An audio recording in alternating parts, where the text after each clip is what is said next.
Screen दिख रही है? Yes yes sir. Sir. Yes कैसे हो? सर। और बताना, ग्लिच तो नहीं है अभी? कोई ग्लिच है? नो सर, लिख रहे हो? ठीक दिख रही है परफेक्ट नो है? Sir. Sir, yes sir. Proper है सर, सही है प्रॉपर है। सर। प्रॉपर है ना? ठीक है यस सर। सर यार, बंदे अभी भी आ रहे हैं। चलो ठीक है। जी। We were studying motion. ठीक है, मोशन का मतलब होता है जब कोई बॉडी चल रही हो। बॉडी का मतलब फिजिक्स में, जो भी नॉन फिजिक्स बैकग्राउंड वाले हैं, बॉडी या ऑब्जेक्ट हम किसी भी चीज को कहते हैं। वो चीज कुछ भी हो सकती है दुनिया में, कुछ भी। मैटर बोलते हैं ना जिसे, वो कुछ भी हो सकती है बॉडी। जैसे मैं, इंसान, कुत्ता, बिल्ली, जानवर, पेड़ पौधा, प्लेनेट, मून, अर्थ, सैटेलाइट, कुछ भी। That is known as body या ऑब्जेक्ट। ठीक है, अब जब हम मोशन की बात करते हैं, मोशन का मतलब होता है जब वो कोई चीज मूवमेंट कर रही हो। ठीक है, तो वो मूवमेंट कब कर रही है, हम कब बोलते हैं? जब वो अपनी पोजीशन चेंज करता है विथ रिस्पेक्ट टू टाइम। जैसे मान लिया जाए 1 बजे एक बॉडी यहां पे थी, और 1 बज के 5 मिनट पे बॉडी इधर पे हो गई, यहां से यहां हुई। ठीक है, तो इसका मतलब कि इसने अपनी जगह बदली। यानी कि जगह बदली तो कैसे बदली? इसका पोजीशन चेंज हुई, तो तभी तो हमने बोला कि ये बॉडी किस पे थी, मोशन पे थी। ठीक है, अब जो मोशन होता है हम उसको किस तरीके से बता सकते हैं? ठीक है, बहुत तरीके हैं। सबसे मेन तरीका है, एक पर्सपेक्टिव होता है देखने का, कि हम कैसे बता रहे हैं कोई भी चीज मोशन पे है बॉडी या रेस्ट पे है। सबसे पहला तरीका होता है, तरीका मतलब सबसे पहली चीज है, जैसे एक बंदा यहां खड़ा है, दूसरा यहां खड़ा है। ये इससे ए बंदा बी से कह रहा है कि तू रेस्ट पे है, बी ए से कह रहा है तू रेस्ट पे है। ठीक है, कोई दिक्कत नहीं। अब ये दौड़ रहा है, let's say B is in running position. तो ए क्या कहेगा? हाँ भाई, बी इज इन मोशन। लेकिन बी क्या कहेगा ए को देख के? You are at rest. ठीक है, रेस्ट मतलब जो स्थिर खड़ा है, जो कोई हरकत नहीं कर रहा है। बी जो दौड़ रहा है। अब लेकिन कई बार ऐसा होता है कि आप एक दूसरे के लिए रेस्ट पे हो, लेकिन किसी थर्ड बंदे के लिए आप मोशन पे हो, यानी कि आप चल रहे हो। इसका परफेक्ट एग्जाम्पल होता है जब आप किसी गाड़ी में होते हो। लेट से कि आप किसी बस पे हो, यहां पे आप सब बैठे हुए हो। ठीक है, ये आप सब एक दूसरे के अगल बगल वालों के लिए, को पैसेंजर्स के लिए आप क्या हो? रेस्ट पे हो। लेकिन कोई आदमी जो बाहर से देख रहा है वो कहेगा हाँ भाई, सो एंड सो फलाना आदमी ये तो चल रहा था या गाड़ी में जा रहा था, वो तो मोशन पे हो गया ना। तो हमेशा देखने का नजरिया है कि बॉडी एंड ऑब्जेक्ट में appear to be moving for one person, stationary for some other person. इसका एग्जाम्पल है passengers in a moving bus, जो भी अभी मैंने आपको एग्जाम्पल बताया। अगल बगल वाले पैसेंजर्स रेस्ट पे हो सकते हैं, लेकिन अगर कोई बाहर से देखे तो हम उसके लिए मोशन में हो सकते हैं। या जैसे अगर आप गाड़ी में चल रहे हो तो पेड़ ऐसा लगता है कि पीछे को जा रहे हैं, तो ये भी किसका एग्जाम्पल है कि पेड़ तो वैसे है ही स्टिल रेस्ट है, लेकिन हमें लगता है कि वो पीछे को जा रहे हैं। तो मोशन की डेफिनेशन सबके लिए अपनी अपनी अलग अलग होती है। ठीक है, मोस्ट मोशंस आर कॉम्प्लेक्स। कुछ कॉम्प्लेक्स होते हैं, कुछ स्ट्रेट लाइन में चलते हैं, कुछ ऐसे ऐसे चलते हैं, कुछ भी हो सकता है, बट मोशन होना चाहिए। ठीक है, अब बात करते हैं डिस्क्राइबिंग मोशन। डिस्क्राइब कैसे करते हैं मोशन को? वो होता है एक रेफरेंस पॉइंट लेना। रेफरेंस पॉइंट लेना बोले तो यहां पे हम खड़े हुए हैं, हम यहाँ पे खड़े हुए हैं, ये कोई एक जगह है, इसको मान लिया जाए, चलिए ये हॉस्पिटल है। हम हॉस्पिटल पे खड़े हैं, हॉस्पिटल से किसी को देख रहे हैं, और आदमी यहाँ को चल रहा है। तो हम कहेंगे ना, ये रेफरेंस पॉइंट हॉस्पिटल से हमने देखा ये आदमी इधर को चल रहा है, तो हम क्या कहेंगे? He is in motion. लेकिन अगर ये चलता हुआ आदमी इसको देखे हॉस्पिटल को, वो तो कहेगा ना हॉस्पिटल रुका हुआ है, ही इज एट रेस्ट, मतलब the hospital is at rest. ठीक है, तो हमें मोशन को डिस्क्राइब करने के लिए we need a reference point. इसका परफेक्ट एग्जाम्पल, जब आपके घर में कोई डिलीवरी वाला आता है तो यू से ना कि भैया उस दुकान से लेफ्ट लीजिए, इस गली में आइए, चौथी नंबर की गली में, वो यहाँ पे खड़ा हूं मैं। तो this is known as reference point.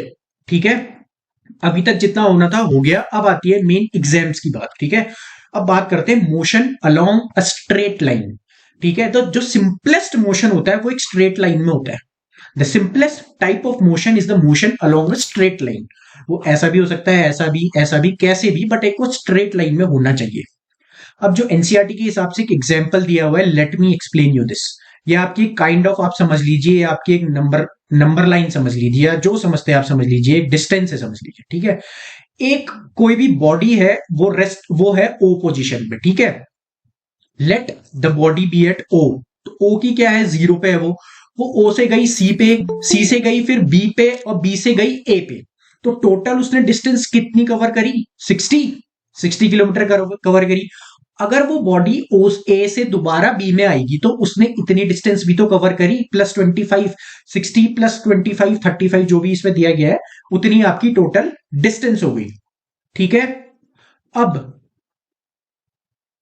बात करते हैं, देखिए दूसरा एग्जांपल, आप दिल्ली में हैं, आप दिल्ली से लेट से गए मुंबई, मुंबई से गए आप गुवाहाटी, गुवाहाटी से गए आप कन्याकुमारी। ठीक है, आपने पहले यहां से यहां तक की जो दूरी जोड़ी, फिर यहां से यहां तक की, यहां से यहां तक की, तो ये एक स्ट्रेट लाइन में तो हो रहा है, इससे इतना पॉइंट एक, दूसरा स्ट्रेट लाइन, तीसरा स्ट्रेट लाइन। ठीक है, फिर आपका मन किया भैया मैं वापस गुवाहाटी जाता हूं, तो अगर आपने मैं आपसे पूछूं आपने कितनी दूरी तय करी या कितनी डिस्टेंस ट्रेवल करी, तो what will you will say कि भैया दिल्ली से इतनी दूरी 100 200 300 फिर दोबारा 100 400। इसका बेसिक मतलब यही होगा कि हमने इतनी दूरी तय करी। ठीक है, तो इसको बोल देते हैं डिस्टेंस। डिस्टेंस का मतलब क्या होता है, distance is a scalar quantity. ठीक है, ये जो नॉन साइंस बैकग्राउंड वाले हैं अभी समझ लो डिस्टेंस क्या है, एक स्केलर क्वांटिटी है। अब स्केलर का मतलब क्या है, स्केलर का मतलब ये होता है जिसमें सिर्फ मैग्नीट्यूड होता है। मैग्नीट्यूड मतलब जैसे आप यहां से यहां तक गए और आपने 10 किलोमीटर की दूरी तय करी, तो मैं आपसे क्या कहूंगा, यू विल राइट ना, या यू विल से कि मैंने 10 किलोमीटर चला, तो ये 10 किलोमीटर क्या है, आपका मैग्नीट्यूड है। ठीक है, अब आप यहां से यहां गए 10 किलोमीटर, फिर आप 5 किलोमीटर नीचे को गए, तो ये आपकी क्या होगी, 5 10 और 5, आपने टोटल डिस्टेंस कितनी ट्रेवल करी, 10 + 5 कितनी, 15 किलोमीटर आपने ट्रेवल करी डिस्टेंस। तो इसमें आपने कुछ बोला कि मैं इधर को गया नहीं गया, तो इसी को बोलते हैं स्केलर। स्केलर का मतलब कि एक स्केल है जिसमें आप सिर्फ स्केल की मदद से वैल्यू बता रहे हो मेरे को। आपने मेरे को वैल्यू बता दी, हाँ भाई 5 किलोमीटर चला, 5 मीटर चला, 5 सेंटीमीटर खिसका, बस। ठीक है, अब मैं जो हाईलाइट कर रहा हूं ये देख लो, there are certain quantities which are described by specifying only their numerical values. The numerical value of a physical quantity is known as magnitude. जो चीज बताई वही, 5 किलोमीटर चले तो जो ये 5 है ये क्या है, इसका मैग्नीट्यूड है। ठीक है, कोई सी भी दिक्कत। अब आती है दूसरा पॉइंट, डिस्प्लेसमेंट। हिंदी में भी ये दूरी ही होती है सिंपल टर्म्स में, लेकिन ये एक स्ट्रेट लाइन पे होती है। एग्जाम्पल, जैसे अगर आप यहां पे खड़े हैं और आपको ये दो दूरी है, लेट से ए और बी है, आपको ए और बी में जाने के इनफाइनाइट वेज है।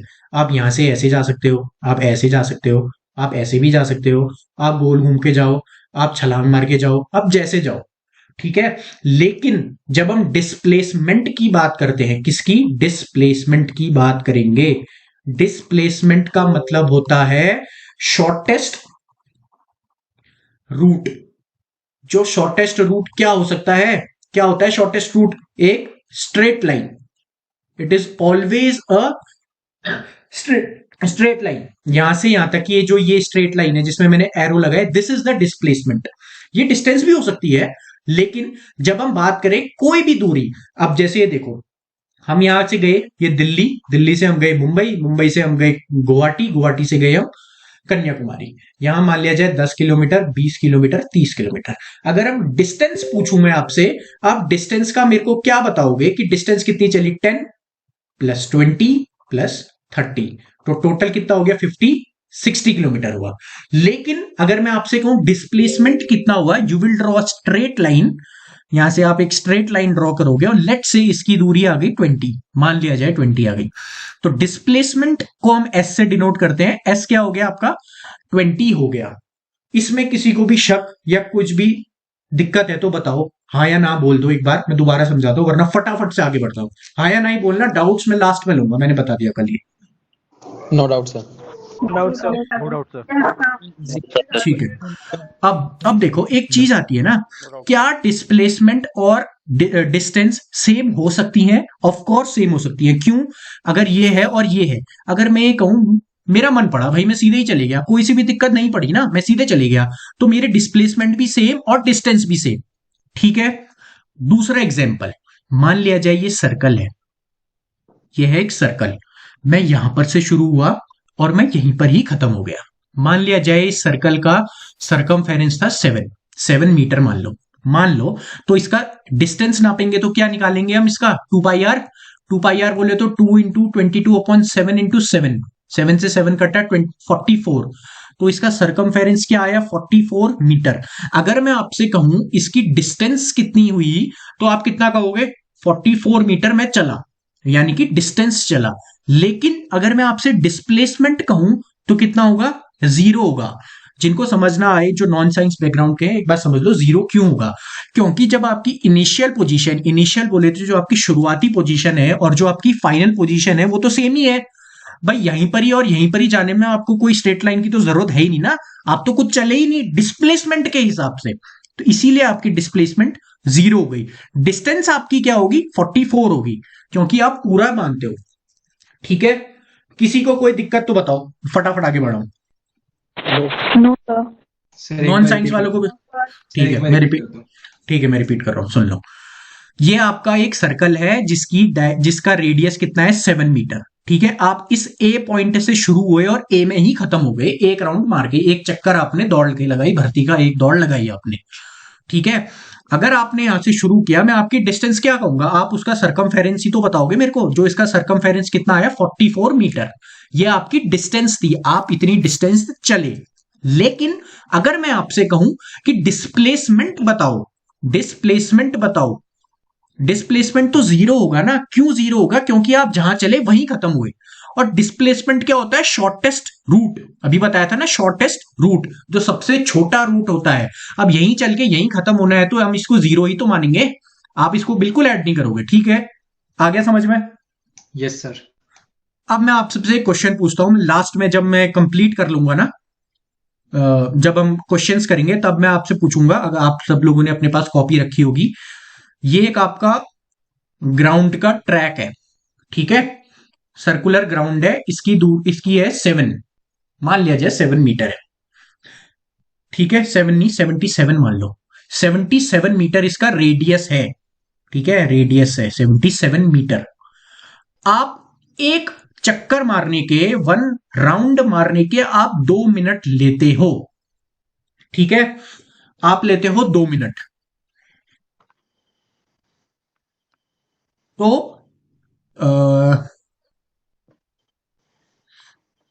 आप 4 राउंड कितने मिनट में मारोगे, पहला क्वेश्चन तो ये है आपका। ठीक है, 4 राउंड आप कितने मिनट में मारोगे। दूसरा क्वेश्चन है, अपना डिस्प्लेसमेंट बताओ इस पोजीशन में। ठीक है, ये जो ए पोजीशन है इसमें अपनी डिस्टेंस बताओ 2.5 मिनट बाद। ठीक है, 2.5 मिनट बोले तो 2.5 मिनट बाद, ये 2 मिनट 50 सेकंड नहीं है, ठीक है, 2.5 मिनट है। 2 मिनट 30 सेकंड बाद अपनी डिस्प्लेसमेंट बताना, और ए से आपने शुरुआत करी है। ठीक है, यह आपके लिए क्वेश्चन है। अब हम आगे बढ़ रहे हैं, अब हम बात करते हैं यूनिफॉर्म मोशन और नॉन यूनिफॉर्म मोशन। ठीक है, पहले ये बताओ, अभी मैं क्वेश्चन पूछ रहा हूं यहीं पर ही बता दो, ये बताओ हाँ या ना, यस या नो, सपोर्ट एग्जाम्पल मत करना, सिर्फ यस या नो बताना।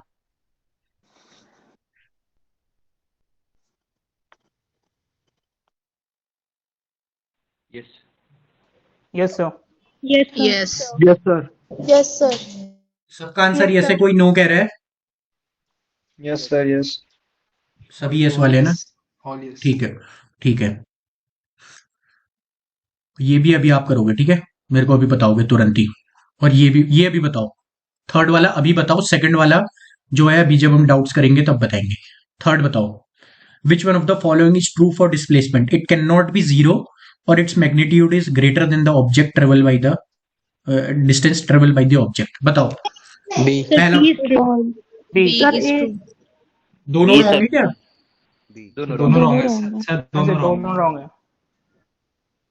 दोनों रॉन्ग है सर। पक्का? दोनों Yes, sir. wrong है sir. दोनों रॉन्ग है सर। ठीक है, चलो अब बात करते हैं यूनिफॉर्म मोशन और नॉन यूनिफॉर्म मोशन की। ठीक है, यूनिफॉर्म शब्द से मतलब क्या है, यूनिफॉर्मिटी, समानता।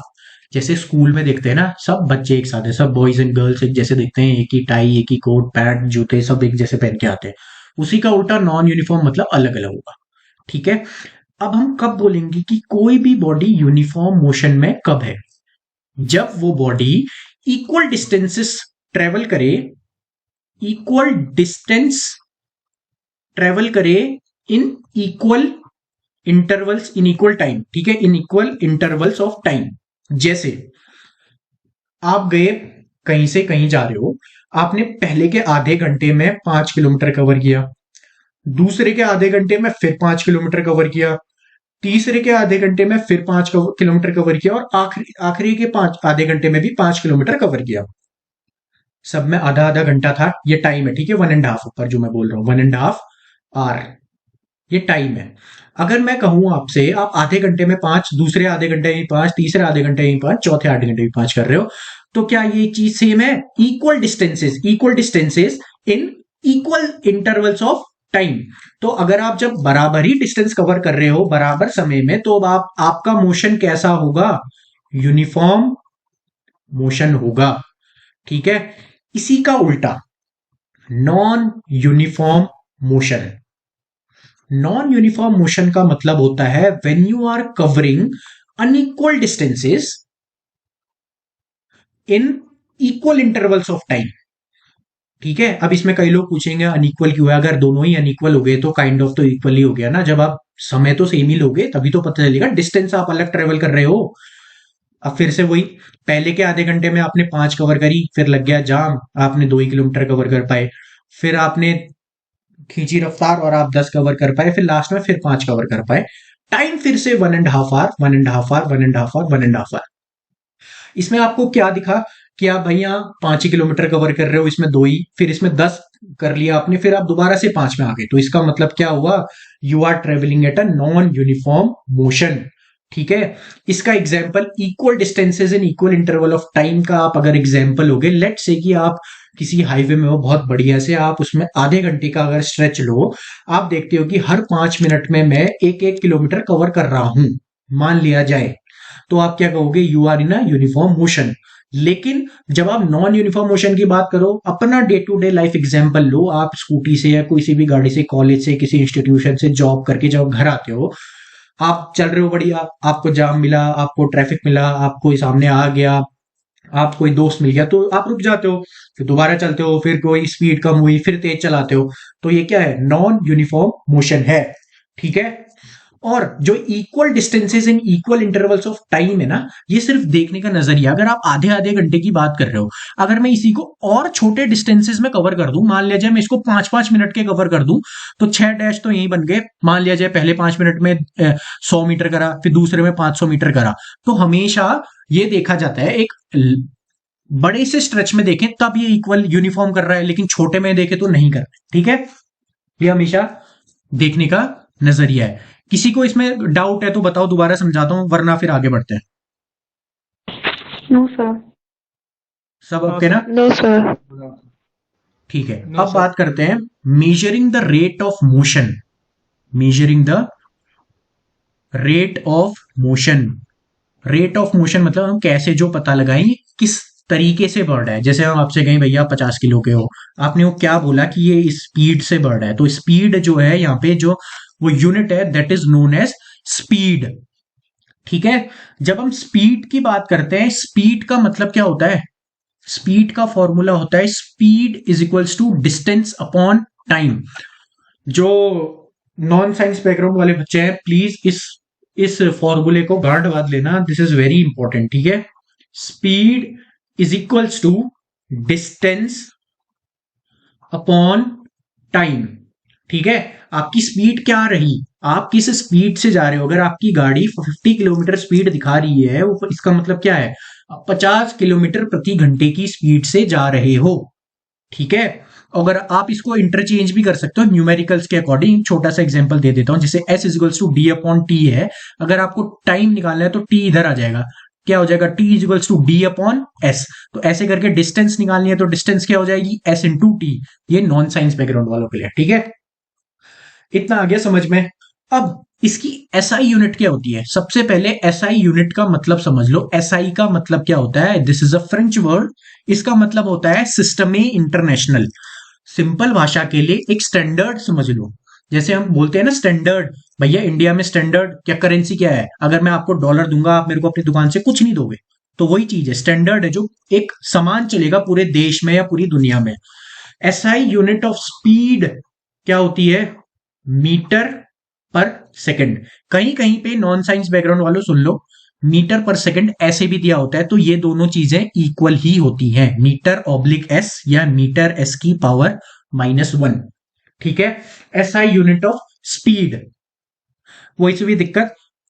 अब ये है एसआई यूनिट। क्या कहीं कहीं अगर आपसे क्वेश्चन पूछ ले किलोमीटर पर आवर या मीटर पर सेकंड में क्या है SI unit, kilometre per hour नहीं है, मीटर पर सेकंड है इसकी स्पीड। ठीक है, अब एक चीज होती है, अब ये बताओ, अगर आपको कोई स्पीड दे रखी है किलोमीटर पर आवर में, अगर आपको मीटर पर सेकंड में उसको बताना है, आप क्या करोगे? आप करोगे इसको, किलोमीटर को आपको मीटर में बदलना है, आर को आपको सेकंड्स में बदलना है। तो किलोमीटर यही होता है 1 किलोमीटर अपॉन 1 आवर, यही मतलब है। अगर हम इसे बदलना है 1 किलोमीटर में कितने मीटर, 1000 मीटर, अपॉन 1 घंटे में कितने मिनट, 30 मिनट, 60 मिनट, और 60 में कितने सेकंड, 60 सेकंड। यही होगा, 0 से 0, 0 से 0 कट, 5 2 5 जा 10, 2 3 जा 6, जो भी हो, बेसिकली कितना आता है, 5/18 आता है। ठीक है, यानी कि अगर आप किलोमीटर पर आवर से अगर आपको मीटर पर सेकंड में आना है, आप किससे मल्टीप्लाई करोगे? 5/18 से मल्टीप्लाई करोगे। जैसे एग्जाम्पल भी ले लेते हैं, किसी को अगर डाउट हो, 90 किलोमीटर पर आवर आपकी स्पीड है, आपसे क्वेश्चन आ गया, आप इसको बताओ। आशीष, कल से लेट मत होना, ठीक है? 90 किलोमीटर पर आवर आपकी स्पीड है, आपको इसको मीटर पर सेकंड में बताना है, तो आप क्या करोगे? 90 इंटू 5/18, 18 1 जा 18, 18 5 जा 90, 5 5 जा 25 मीटर पर सेकंड आपकी स्पीड हो गई। ठीक है, अगर वही चीज मैं आपसे कहूं मीटर पर सेकंड से आपको किलोमीटर पर आवर में आना है, तो आप क्या करोगे? इसी का उल्टा, यानी कि 18/5 कर दोगे। जैसे 20 मीटर पर सेकंड आपको स्पीड दे रखी है, आपसे बोला है कि किलोमीटर पर आवर में आओ, तो क्या करोगे? 20 इंटू 18/5, 5 1 जा 5, 5 4 जा 20, 18 4 जा 72। ठीक है, तो 72 किलोमीटर पर आवर। इतना समझ आ गया? बड़े से छोटा करोगे तो नीचे बड़ा आएगा, छोटे से बड़ा करोगे तो ऊपर बड़ा आएगा। इस चीज को नोट डाउन कर लेना, जिन्होंने नोट डाउन नहीं किया है, मैं यहां पे लिख लेता हूं। 5/18 छोटे से के लिए और 18/5 बड़े के लिए। ठीक है, अब एक चीज आती है average. Average speed, average speed का मतलब होता है, जैसे एवरेज बोलते हैं ना, हाँ भाई हमारी कितनी एवरेज स्पीड से हम ओवरऑल चले, तो एवरेज स्पीड का फॉर्मूला होता है, average speed is equals to total distance travelled upon total time taken. ठीक है, ठीक है, इतना आ गया समझ में? Average speed is equals to total distance upon total time taken. किसी को इसमें कोई दिक्कत तो बताओ। No sir. सबको आ गया क्लियर? यस ये नॉन, हाँ हाँ पूछो, फटाफट पूछो। सर आप जब वो किलोमीटर और मिनट और सेकंड का बता रहे थे ना, तब थोड़ा सा आवाज कट गया था सर, वो थोड़ा सा रिपीट करेंगे? लो मैं लिख देता हूँ, किलोमीटर पर आवर से अगर आपको मीटर पर सेकंड में जाना है तो कितना, इंटू 18 इंटू 5/18। अगर मीटर पर सेकंड से किलोमीटर पर आवर में आना है तो इंटू 18/5। लो नोट डाउन कर लो, स्क्रीनशॉट ले लो, जो करना है फटाफट करो। ठीक है, अब ये क्वेश्चन है, ये देखो मैं आपको यहीं पर समझा भी देता हूं एवरेज स्पीड का। An object travels 16 kilometer in first 4 seconds and then 16 kilometer in another 2 seconds. What is the average speed? तो एवरेज स्पीड का फॉर्मूला क्या होता है? Total distance upon total time. Total distance कितनी है? 16 + 16 32। टोटल टाइम कितना है? 4 + 2 6।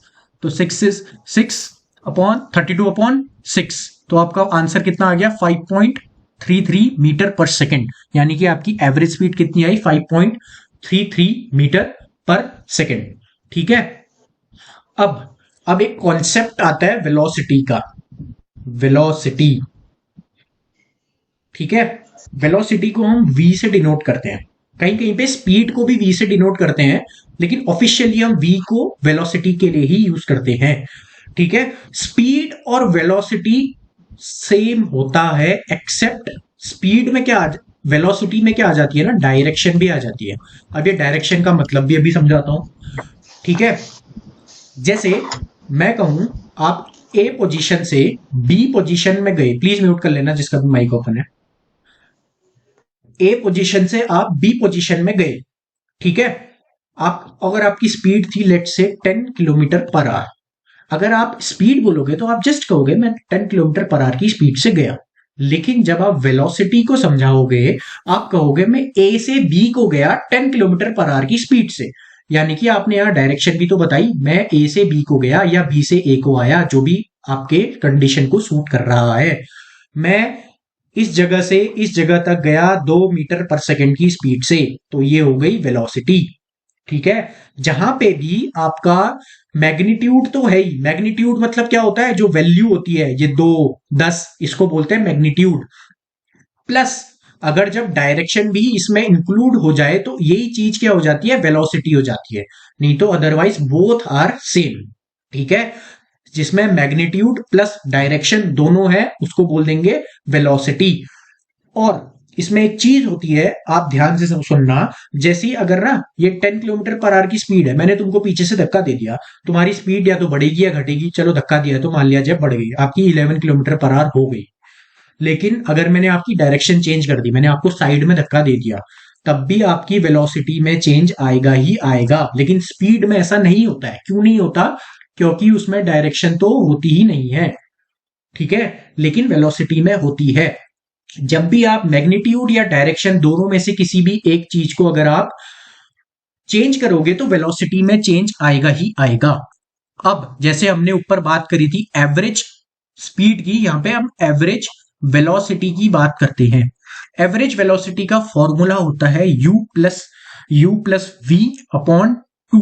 अब ये u क्या चिड़िया है और v क्या चिड़िया है। u का मतलब होता है initial velocity, initial velocity. v का मतलब होता है, सर आपकी आवाज में बीच बीच में कट रही है। सबके लिए कट रही है क्या? No sir. नो नहीं नो सर। सर नो तो सर ये जिसके भी कट रही है ये आपकी तरफ से दिक्कत है मैम, ठीक है। अब देखो जब हम एवरेज वेलोसिटी की बात करते हैं तो u और v की बात हो रही है, तो u का मतलब होता है इनिशियल वेलोसिटी, v का मतलब होता है फाइनल वेलोसिटी। इनिशियल मतलब पहले, हिंदी वालों के लिए समझ लो, इनिशियल मतलब पहले, फाइनल मतलब आखिर में, ठीक है, आखिर। अब देखो इसका मतलब है, लेट से कोई एक बस है, वो बस है ये रेस्ट पे थी, रेस्ट पे थी तो इसकी वेलोसिटी 0, हमने इसको 5 मिनट बाद देखा, इसकी स्पीड हो गई 50, तो 50 प्लस 0 कितना होता है, 50 प्लस 0 अपॉन 2, 50 अपॉन 2 यानी कि 25 किलोमीटर पर आवर इसकी क्या हो गई, एवरेज वेलोसिटी हो गई। अब बच्चों में काफी डाउट रहता है, ये चुन लेना कि जब भी हम इनिशियल वेलोसिटी की बात करेंगे, यानी कि शुरुआत की पहले की वेलोसिटी की बात करेंगे, उसका कभी भी मतलब नहीं होगा कि वो रेस्ट पे है। उसका मतलब ये है कि आपने कब देखा, ठीक है। ये आपकी घर की छत है, आप यहाँ पे बढ़िया सुबह सुबह चाय की चुस्की लेके आप रोड को निहार रहे हो, आप यहाँ से रोड को निहारा, आपने इस तरफ देखा, एक गाड़ी आ रही थी, इसकी स्पीड थी यहाँ पे 20, और ये आपकी घर के जहां से आपकी तक दिखता है यहां पहुंचने तक इसकी हो गई 40, ठीक है। तो आपकी इनिशियल यहाँ पे 20 रही, यहाँ पे फाइनल आपकी 40 रही, u आपकी 20 रही, v आपकी 40 रही, तो आपकी वेलोसिटी एवरेज वेलोसिटी क्या आ गई, 60 अपॉन 2 यानी कि 30, ठीक है। रेस्ट का मतलब तभी होगा जब तक आपको क्वेश्चन में दिया ना हो। और कई लोगों को कंफ्यूजन होगा कि u और v कैसे याद करें, तो u पहले आता है तो इनिशियल वेलोसिटी u हो गई, v बाद में आता है तो फाइनल वेलोसिटी v हो गई, ठीक है। और इसकी यूनिट भी क्या होगी, सेम होगी, एकदम सेम, वेलोसिटी और स्पीड की क्या एक ही सेम होगी, मीटर पर सेकंड ही होगी, ठीक है, यूनिट। आगे समझ में किसी को भी दिक्कत, फिर आगे बढ़ते हैं। Sir, no sir I have a doubt. किसी को डाउट है तो पूछ लो, ये म्यूट कर लेना फिर। अगर सर अगर वेलोसिटी का मान मोर देन 2 हो तब क्या होगा? मोर देन 2 मतलब मतलब जैसे u 20 है और v 14 है और आई मीन 40 है, और एक वैल्यू रहे तब क्या होगा? जैसे कि मैं समझा नहीं, एक काम करना ना, जब भी मैं डाउट पूछूंगा ना मैं आपको बताता हूँ। आप म्यूट करो एक बार, इको हो रही है आवाज। एक बार ना आप मेरे को अभी आखिरी में अच्छी से बता रहा है, मैं आपका ये वाला डाउट क्लियर कर दूंगा। जाने से पहले पक्का पूछ लेना, मैं आपको पक्का बताऊंगा, ठीक है? अब ओके सर। ये प्लीज म्यूट कर लो, इको हो रही है। अब देखो यहाँ पे एक चीज है, ओडोमीटर। इस ओडोमीटर का मतलब कौन समझाएगा मेरे को? What is odometer? Device used for measuring distance. ठीक है, किसी भी गाड़ी, ठीक है, आपकी आवाज कट रही है, आप रहने दो, ठीक है? जो गाड़ी में जो स्पीड वगैरह दिखाने का रहता है ना, वो रहता है ओडोमीटर। गलत। जो आपकी गाड़ी में, करता है गाड़ी। हाँ, जो गाड़ी में डिस्टेंस बताता है उसको बोलते हैं ओडोमीटर, ठीक है? जो गाड़ी में स्पीड बताता है उसे बोलते हैं स्पीडोमीटर, ठीक है? ये आपकी गाड़ी का है, और यहाँ पे 10, 20, 30, 50 जो ये सुई घूमती है, ये होती है स्पीडोमीटर। लेकिन जो बीच में छोटा सा चरखा होता है, ये वाला ब्लैक एंड व्हाइट वाला, इसको बोलते हैं ओडोमीटर, ठीक है? ये होता है ओडोमीटर। अगर किसी को डाउट हो तो देख लो, ठीक है? अब बात करते हैं rate of change of velocity. Rate of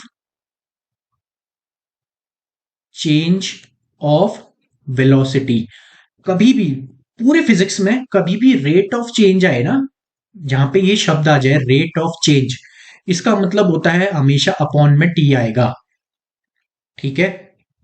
किस दर से चेंज हो रही है, किस दर से चेंज हो रही है? हम बात करते हैं ना, सब्जियों के भाव बढ़ रहे हैं, किस दर से चेंज हो रहे हैं, तो हम समय के हिसाब से ही तो बोलते हैं।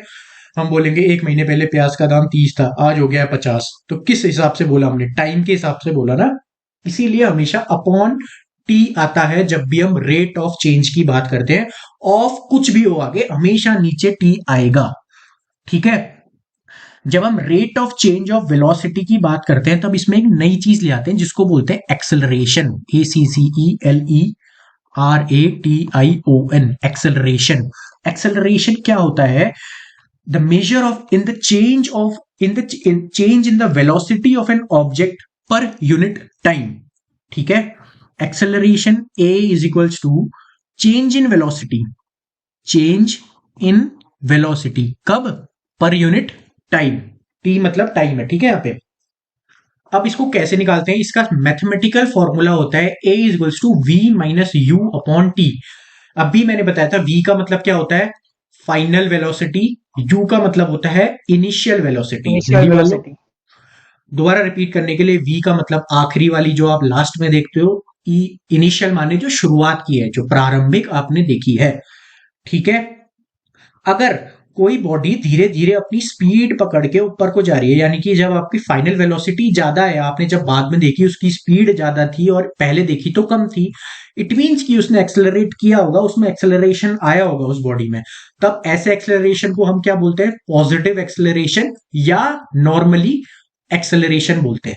लेकिन कभी कभी जैसे आप गाड़ी चला रहे हो, आपने धीरे धीरे ब्रेक मारे तो आपकी स्पीड कम होने लगी ना, तो आपका क्या हुआ? नेगेटिव एक्सेलरेशन हुआ। तो नेगेटिव एक्सेलरेशन का मतलब क्या है? या तो आप नेगेटिव एक्सेलरेशन कहो या इसको रिटार्डेशन भी कहते हैं, ठीक है? What is retardation? Negative acceleration और रिटार्डेशन एक ही चीज है। जब आपकी एक्सेलरेशन घटता है उसी को हम रिटार्डेशन कहते हैं, ठीक है?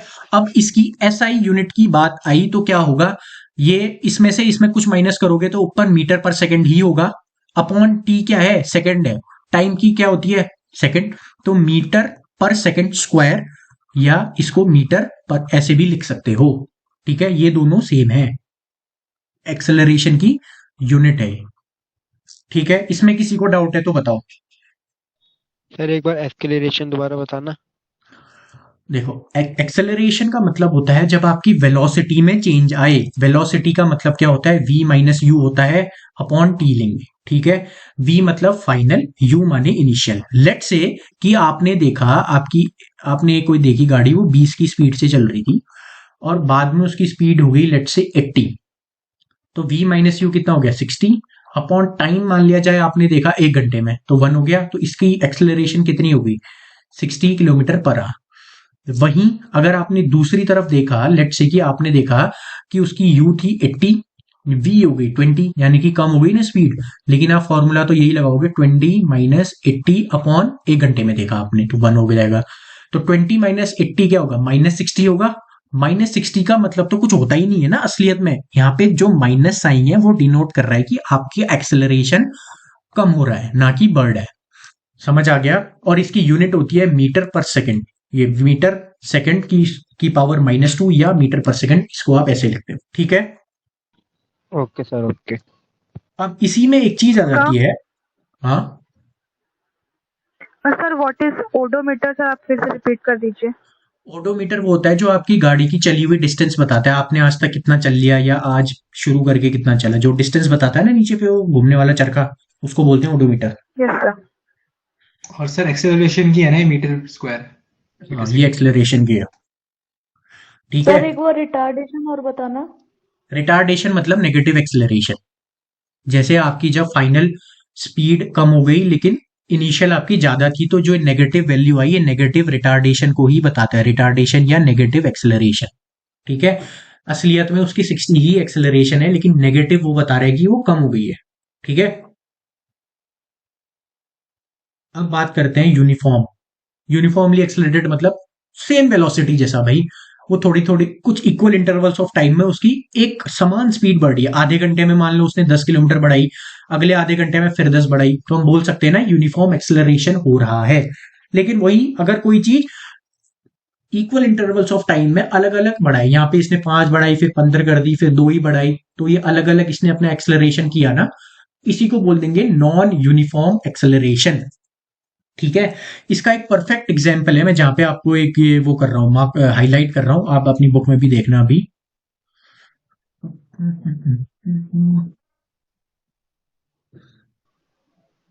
ये वाला, इसमें खासकर ये वाला, the motion of a free falling body is an example of a uniformly accelerated motion. Free falling body का मतलब आपने कोई 10वीं 12वीं मंजिल से कहीं से भी आपने कोई भी चीज फेंक दी नीचे, तो वो जिस एक्सेलरेशन को लेगी वो एक यूनिफॉर्म एक्सेलरेशन होगा, इक्वल इंटरवल्स ऑफ टाइम में वो इक्वल एक्सेलरेशन प्राप्त करेगा, ठीक है। आ गया समझ में? कोई सी भी दिक्कत इसमें? No sir. No sir. ठीक है। अब बात करते हैं ग्राफिकल रिप्रेजेंटेशन ऑफ मोशन।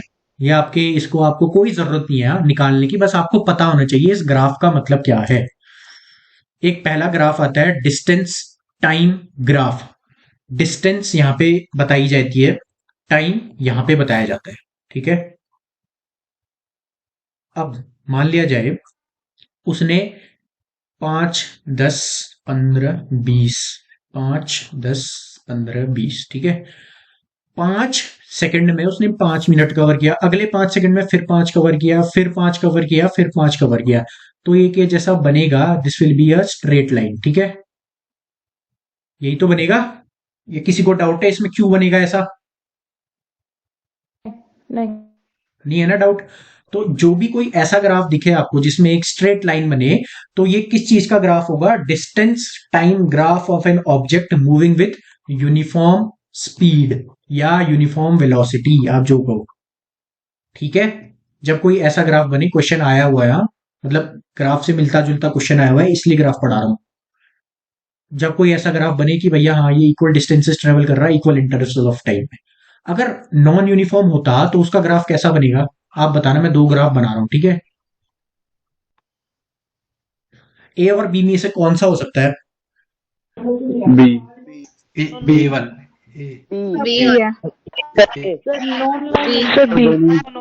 ठीक है चलो, दोनों ही है सर। सर दोनों दोनों दोनों दोनों दोनों दोनों। जो दोनों कह रहे हैं वो तो आउट है, जो ए कह रहा है कि सही है वो भी गलत है, सिर्फ बी हो सकता है। अब मैं बता दूं क्यों हो सकता है। बिल्कुल ध्यान से सुनना, अपने कॉन्सेप्ट यहीं पर क्लियर हो जाएंगे आपके। आप आगे भी के टॉपिक्स में भी कॉन्सेप्ट से ही समझोगे, रटोगे नहीं, ठीक है। यहाँ पे क्या है, टाइम है। डिस्टेंस छोड़ दो, डिस्टेंस घट बढ़ सकती है, क्या टाइम घटा सकते हो? क्या टाइम को आप वापस पीछे ला सकते हो? नो है सर। ना, नहीं ला सकते ना, तो ये तो वैसे ही गलत हो गया। आपका डिस्टेंस टाइम ग्राफ में हमेशा ऊपर को ही बढ़ेगा, मतलब टाइम की तरफ को ही बढ़ेगा। आप डिस्टेंस रोक सकते हो, डिस्प्लेसमेंट रोक सकते हो, स्पीड रोक सकते हो, एक्सेलरेशन रोक सकते हो, आप टाइम को तो नहीं रोक सकते ना।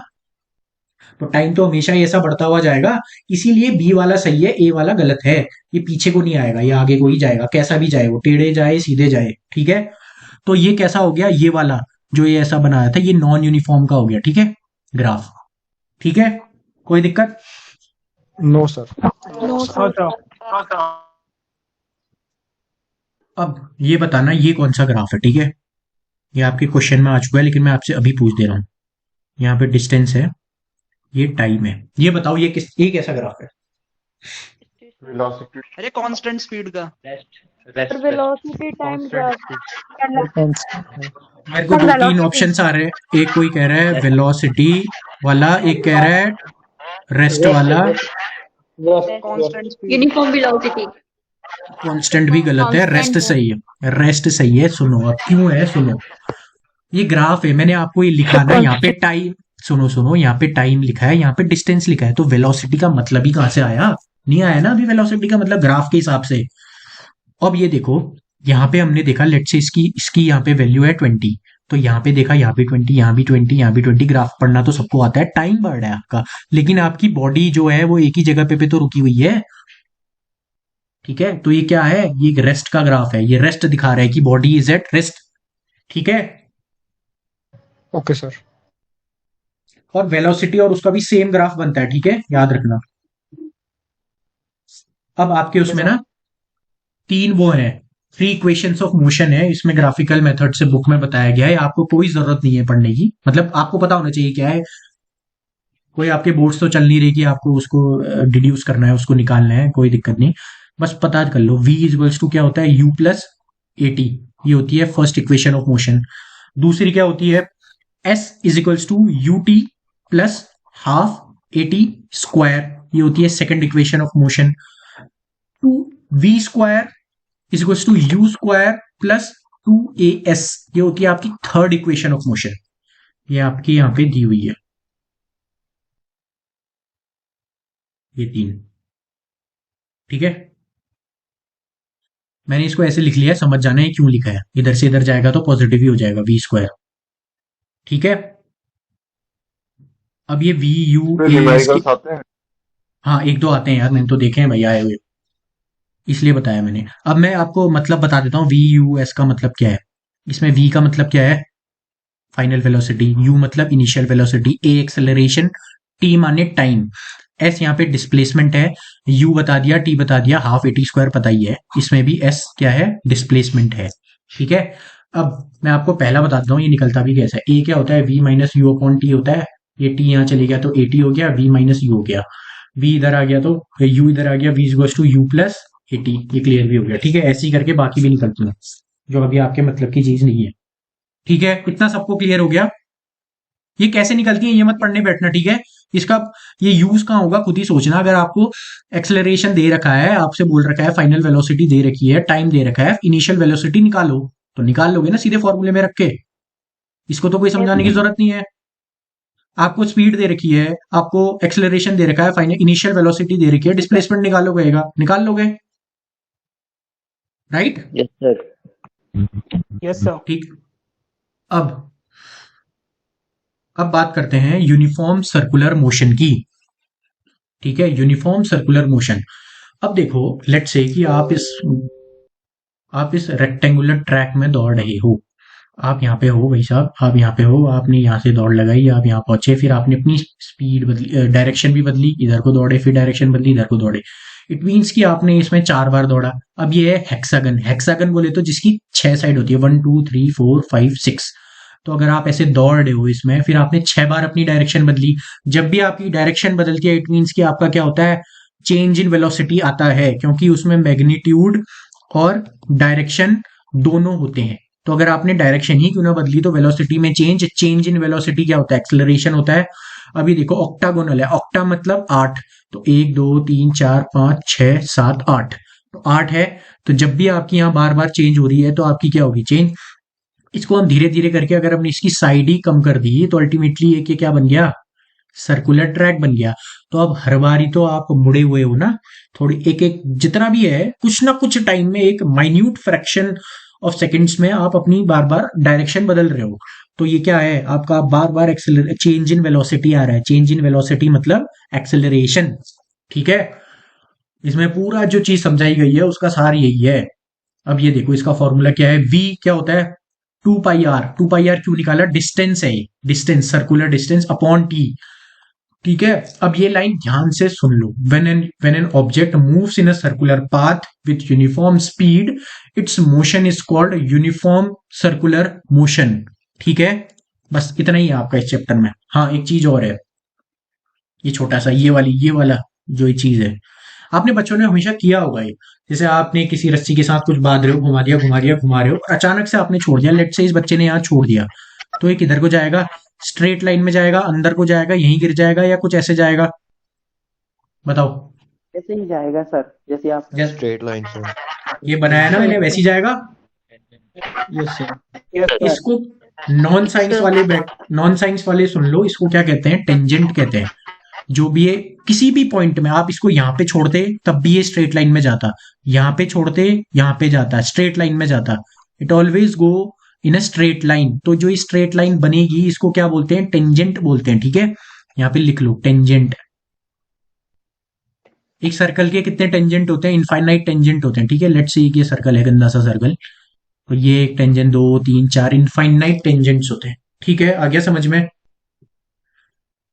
आ गया समझ में, किसी को कोई दिक्कत इसमें यस सर। नहीं है ना। एक बार ये चलो ये बता दो, इस चैप्टर में किसी को डाउट क्या है। हाँ सर मैग्नीट्यूड मतलब फिर बताओ ना। मैग्नीट्यूड मतलब भाई वैल्यू। जैसे मैं तुझसे कहूं तू 10 किलोमीटर प्रति घंटे की स्पीड से दौड़ रहा है, तो जो तेरा 10 है ना, 10 वो 10 तेरा मैग्नीट्यूड है। अगर मैं तुझसे कहूं तू 70 किलो का है, तो 70 क्या है, तेरा मैग्नीट्यूड है, ठीक है। वैल्यू को बोलते हैं magnitude. Okay sir. Uniform circular motion एक बार रिपीट कर दीजिए। एक सेकंड ना, कर रहा हूं।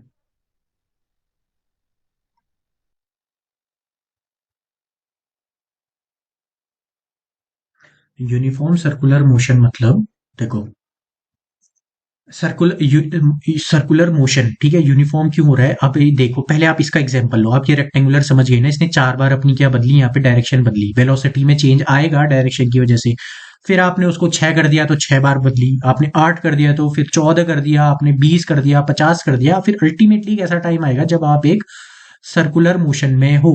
सर्कुलर मोशन में हो तो इट मीन्स कि आप हर एक मोमेंट ऑफ टाइम में आप अपना क्या बदल रहे हो, डायरेक्शन बदल रहे हो। डायरेक्शन बदल रहे हो यानी कि मोशन हो रहा है आपका ना। तो ये क्या समझा रहा है, v is to 2 pi r। 2 pi r का मतलब क्या है यहाँ पे, सरकमफेरेंस। सरकमफेरेंस बोले तो डिस्टेंस, डिस्टेंस ही है ना सरकमफेरेंस, अपॉन t क्या हो गया, टाइम हो गया। तो ये चीज तो बताइए, when an object moves in a circular path with a uniform speed it's motion is called uniform circular motion, ठीक है।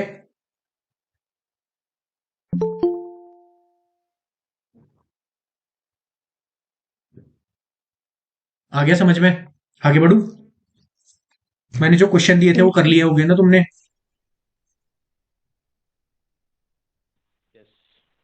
ठीक है, अब बात करते हैं फोर्स की। फोर्स बता दो क्या होता है, कोई भी एक जना बताओ, जिसने पहले बोल लिया वही बोलना, फिर मत बोलना। पुच्छर पुल, पुच्छर पुल, क्या पुश और पुल, क्या पुल, पुश नहीं, पुच्छर pull, push push push. Sir push और पुल इज फॉर फोर्स। देखो ये तो तुमने बुक में पढ़ा है, पुश और पुल। कोई भी बॉडी है, जब वो बॉडी है, ठीक है, अगर मैं उसकी state of rest of motion of an object. Exactly, जिसने भी बोला वेरी गुड, बिल्कुल सही डेफिनेशन बोली। जब आप किसी भी बॉडी की जो स्टेट ऑफ मोशन है, मोशन तो हमने पढ़ लिया पिछले चैप्टर में, अब एक शब्द होता है state of motion. State of motion मतलब वो है क्या, उसकी स्थिति क्या है अभी, क्या वो रेस्ट पे है या क्या वो मोशन पे है। अगर वो इसको, अगर कोई चीज, जिस चीज की बात कर रहे हैं, अगर वो कोई चीज उस चीज को बदल देती है, उसके स्टेट ऑफ मोशन यानी कि उसके रेस्ट या मोशन पे होने पे बदल देती है, उस चीज का नाम क्या है? फोर्स है। ठीक है, फोर्स बेसिकली पुल या पुश होता है, पुल या पुश होता है। ठीक है, पुल मतलब खींचना, पुश मतलब धक्का देना। ठीक है, इतना आ गया समझ में किसी को? ये रेस्ट स्टेट ऑफ मोशन वाली चीज समझ आ गई? सर एक बार रिपीट कर दो, रिपीट। ठीक है, आई विल रिपीट अगेन, ध्यान से सुनना। ठीक है, कोई भी बॉडी क्या है, वो या तो स्टेट या रेस्ट में है या मोशन में है। उसकी जो चीज है उसको एक इंग्लिश में टर्म बोल दिया गया है स्टेट ऑफ मोशन। उसका स्टेट क्या है, उसकी स्थिति क्या है? स्टेट मतलब यहाँ पे शब्द है, स्थिति का मतलब है यहाँ पे। ठीक है, स्थिति, स्थिति उसकी क्या है, वो रेस्ट पे है या मोशन पे है। और हमने उसमें कुछ चीज लगाई, वो चीज जो लगाई अगर वो उसका रेस्ट से मोशन में बदल देता है या मोशन से रेस्ट में ले आता है, उस चीज को हम बोलते हैं फोर्स। ठीक है, आ गया समझ में? फोर्स होता है पुल या पुश। ठीक है, पुल मतलब धक्का देना, पुश मतलब, पुल मतलब खींचना, पुश मतलब धक्का देना। ठीक है, अब यहां पे बैलेंस्ड एंड अनबैलेंस्ड फोर्सेस की बात की गई है। बैलेंस का मतलब क्या? बैलेंस जैसे लेट से कि एक बॉडी है, यहां पे से भी यहां पे से भी आप धक्का लगा रहे हो। मैं एक बता देता हूं, यहाँ पे न्यूटन का मतलब होता है फोर्स की यूनिट है। मैं अभी सिंपल समझाने को आपको बोल रहा हूँ। लेट से कि यहां से आपने 40 न्यूटन का फोर्स लगाया, यहां से भी आपने 40 न्यूटन का फोर्स लगाया, तो क्या दोनों तरफ तो बराबर हो गया ना? तो ये कैसा फोर्स होगा, बैलेंस्ड कि अनबैलेंस्ड? बैलेंस्ड होगा, राइट। ठीक है, अब यही चीज मैंने यहाँ पे 20 का लगाया है लेकिन यहाँ पे 70 का लगा दिया, तो ये कैसा फोर्स होगा? अनबैलेंस्ड। ठीक है, यानी कि इसका होगा 0 न्यूटन, इसका कितना होगा 70 माइनस 30, 40 न्यूटन का फोर्स इसमें लगेगा, ओवरऑल लगेगा, राइट। अब मैं आपसे पूछता हूं स्पेशली साइंस स्टूडेंट से, और स्पेशली उनसे जिन्होंने 12th के बाद भी साइंस ली हुई है, मैं स्पेशली उनसे क्वेश्चन है, ऐसा तो सबके लिए लेकिन स्पेशली उनके लिए। ठीक है, ये बताना, ये बॉडी है कोई, ठीक है, ये बॉडी है, इसमें भी यहां से भी बराबर फोर्स लगा, यहां से भी बराबर फोर्स लगा। चलो मैं इस बड़े से पेज में बताता हूं। ये एक बॉडी है, यहां पर से भी बराबर फोर्स लगा, यहां पे से भी बराबर फोर्स लगा, मान लिया जाए 10 न्यूटन का बराबर फोर्स लगा। अब तो टोटल फोर्स क्या आ गया देखा जाए तो, इवन आउट करके कट कुट गया 0 न्यूटन आ गया। ठीक है, अब ये बताओ क्या इस 0 न्यूटन का मतलब रेस्ट में होना है या क्या है इसका मतलब? तुम ये बता दो। बॉडी मूव नहीं करेगी। नहीं, रेस्ट में नहीं। अगर ये यूनिफॉर्म मोशन है तो ये यूनिफॉर्म मोशन में ही रहेगी। फोर्स 0 है, इक्विलिब्रियम क्रिएट करेगा, मूव नहीं होगा, स्टेट चेंज नहीं होगा बॉडी का। स्टेट चेंज नहीं होगा बॉडी का मतलब तो रेस्ट ही पे हुआ, फिर यही कहना चाह रहे हो? यूनिफॉर्म पे होगा। है ना, है ना। क्या मतलब 0 न्यूटन का मतलब रेस्ट है, बेसिकली ये कह रहे हो ना? सर दोनों पे जो फोर्स लगाया गया है वो एक दूसरे के इफेक्ट को सर 0 कर दिए हैं। अरे वो तो दिख ही रहा है, वो तो एटमॉस्फेरिक लग रहा है तो चल ही रहा है ना मोशन पे। ये शायद दलालिया वो है ना, दलालिया उसमें से, वो कुल्लू वाला लौंडा जिसने भी बोला ये चीज सही बोली है। ठीक है, इसका मतलब रेस्ट नहीं होता है। हाँ, दुष्यंत, सॉरी नाम भूल गया था। इसका मतलब रेस्ट नहीं होता है, ये चीज ध्यान से सुन लेना। ठीक है, क्यों नहीं होता है ये समझो। मान लिया जाए तुम हो बेंटन के एक्समैन, ठीक है, तुम बहुत एक बड़े चीज हो, ठीक है, तुम्हारे पास काफी ताकत है, तुम और तुम्हारे दोस्त के पास। ये पृथ्वी है, ये पृथ्वी तो रिवॉल्व करेगी करेगी। तुमने इस तरफ से इसको 10 न्यूटन का फोर्स दिया, उस तरफ से तुम्हारे दूसरे एक्समैन दोस्त ने भी 10 न्यूटन का फोर्स दिया। ठीक है, इवन आउट हो गए तो 0 न्यूटन लगा, फोर्स तो कुछ लगा ही नहीं ना। तो ये तो पृथ्वी जिस स्टेट में थी, किस स्टेट में थी, ये मोशन में थी, तो ये तो मोशन करेगी करेगी। और दूसरा एग्जाम्पल, एक कॉपी रखी है, तुम दो दोस्तों ने, एक ने अपनी तरफ खींची, एक ने अपनी तरफ खींची, बराबर से खींची, मान ले 5 न्यूटन से खींची, तो बराबर होके तो इवन आउट हो गई, वो जहां पे थी वहीं पे रही, यानी कि वो रेस्ट पे ही रही। आ गया समझ में? इस 0 न्यूटन का बैलेंस का मतलब क्या होता है और अनबैलेंस्ड का मतलब क्या होता है? आ गया समझ में? आया ना तो बोलो। No sir. नहीं आया, नहीं आया। सुनो नहीं आया सुनो सर। सुनो बता दो।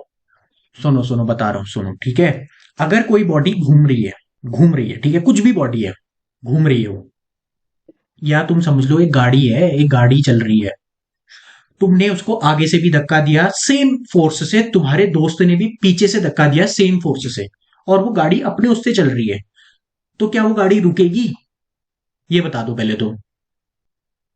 नो नहीं रुकेगी ना, क्योंकि तुम्हारा फोर्स आगे का लगाया हुआ फोर्स और पीछे से लगाया हुआ फोर्स तो बराबर है ना, है कि नहीं है? यहां से भी जो फोर्स लगाया और यहां से भी जो फोर्स लगाया वो तो बराबर ही है, वो कैंसिल आउट हो गया।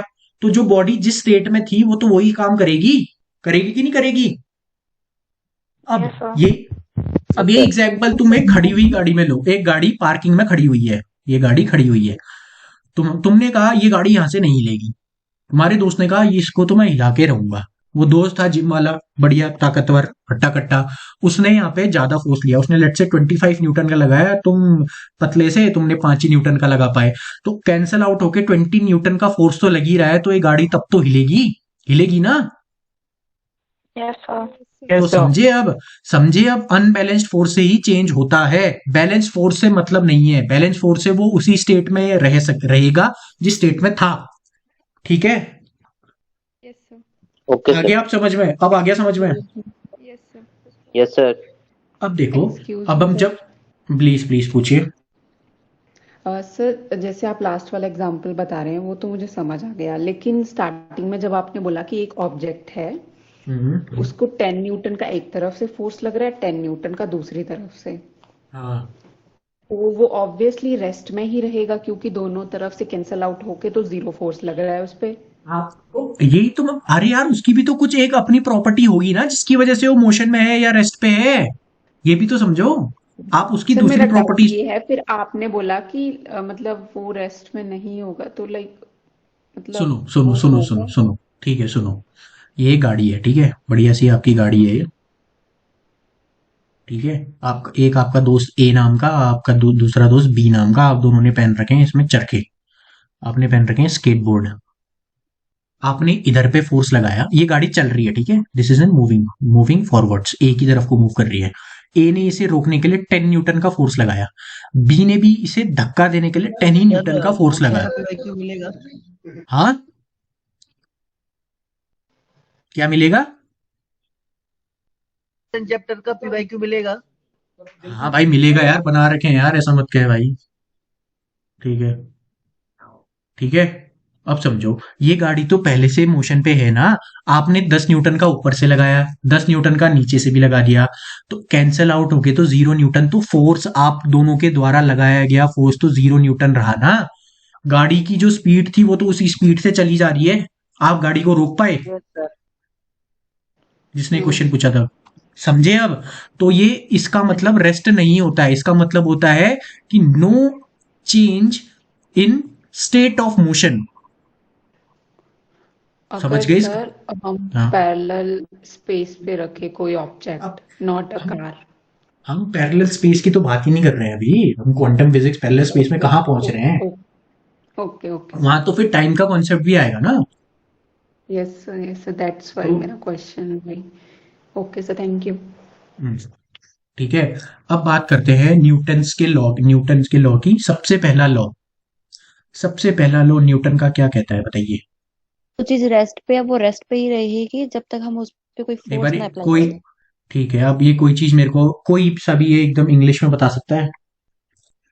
Sir, the body at rest, it will remain at rest. The body in motion continues in motion with a uniform speed on a straight line unless an external force acts on it.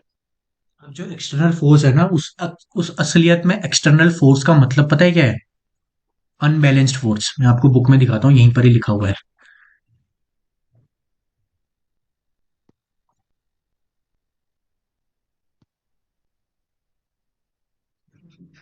दिखाता हूँ, एक second ना।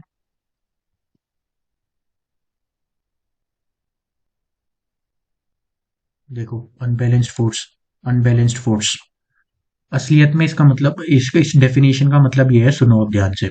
अ body at rest will tend to be at rest and a body in motion will tend to be in motion until and unless an unbalanced force is applied on it.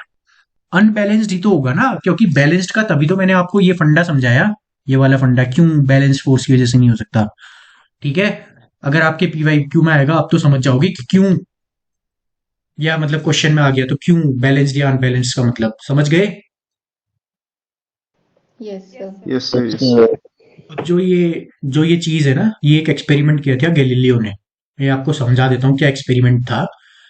इसने एक ऐसी slanting surface ली, इसने ball यहां से फेंकी, तो ये ball फेंक के इसने अपनी स्पीड पकड़ी और ये यहीं तक जाएगी। अगर आपने बॉल यहां से फेंकोगे तो यहीं तक जाएगी, इसके समानांतर स्पीड, समानांतर या सेम डिस्टेंस पे। ठीक है, यहां से फेंकोगे तो यहीं तक ही जाएगी, यहां से फेंकोगे तो यहां तक जाएगी, यहां से फेंकोगे तो यहां तक जाएगी, यही समझाया गया था। और जैसे जैसे आप इसकी ये इसका स्लोप है घटाते जाओगे, जैसे ये है, यहां से लेके आपने ऐसा कर दिया, फिर दूसरे में ऐसा कर दिया, तो जितने आप इसका स्लोप घटाते जाओगे ये बॉल उतनी आगे को जाएगी, ये बताया गया था। ठीक है, इसमें अब आपको फर्स्ट लॉ से तो कोई दिक्कत नहीं है ना, मैंने जो समझाया ये बार ये प्लीज पढ़ना, ठीक है, गैलीलियो का, क्योंकि इसमें कभी आए नहीं है। आई बिलीव कि ये पक्का आ सकते हैं, जैसे इनकी बुक का नाम है द लिटिल बैलेंस ला बैलेंसिटा या डीमोटू इन इस सीरीज ऑफ एसेज। ये किसने लिखी है इन इस बुक स्टेरी मैसेंजर, किसने लिखी है करके, discourse on floating bodies, letters on the sunspot. ठीक है, इतना आ गया ना समझ में। फर्स्ट लॉ ऑफ मोशन सबको समझ में आ गया। हिंदी वालों के लिए हिंदी में बता देता हूँ, सुनो। एक बॉडी है वो रेस्ट में ही रहेगी, या एक बॉडी है वो मोशन में ही रहेगी जब तक उसमें एक एक्सटर्नल फोर्स ना लगाया जाए। अब इसका ये मतलब नहीं है आपने जैसे जैसे बॉल फेंकी तो कुछ टाइम बाद रुक जाती है ग्राउंड में। वो इसलिए रुकती है क्योंकि उसमें फ्रिक्शन और बाकी एयर फ्रिक्शन और ग्राउंड का फ्रिक्शन बाकी सब चीजें काम आती है। हम जब फिजिक्स की बात करते हैं, नॉन साइंस बैकग्राउंड, जब हम फिजिक्स या साइंस की बात करते हैं ना, हम स्टैंडर्ड चीजें लेके चलते हैं कि ये चीज नहीं हो रही होगी तभी ऐसा होता है। ठीक है, किसी का ऐसा डाउट है सर ये तो बॉल रुक जाती है, ऐसा होता है, ऐसा कुछ नहीं। ठीक है, ये समझ लेना, इसमें कुछ एक्सेप्शंस हैं जो हम लेके चलते हैं। आगे समझ में।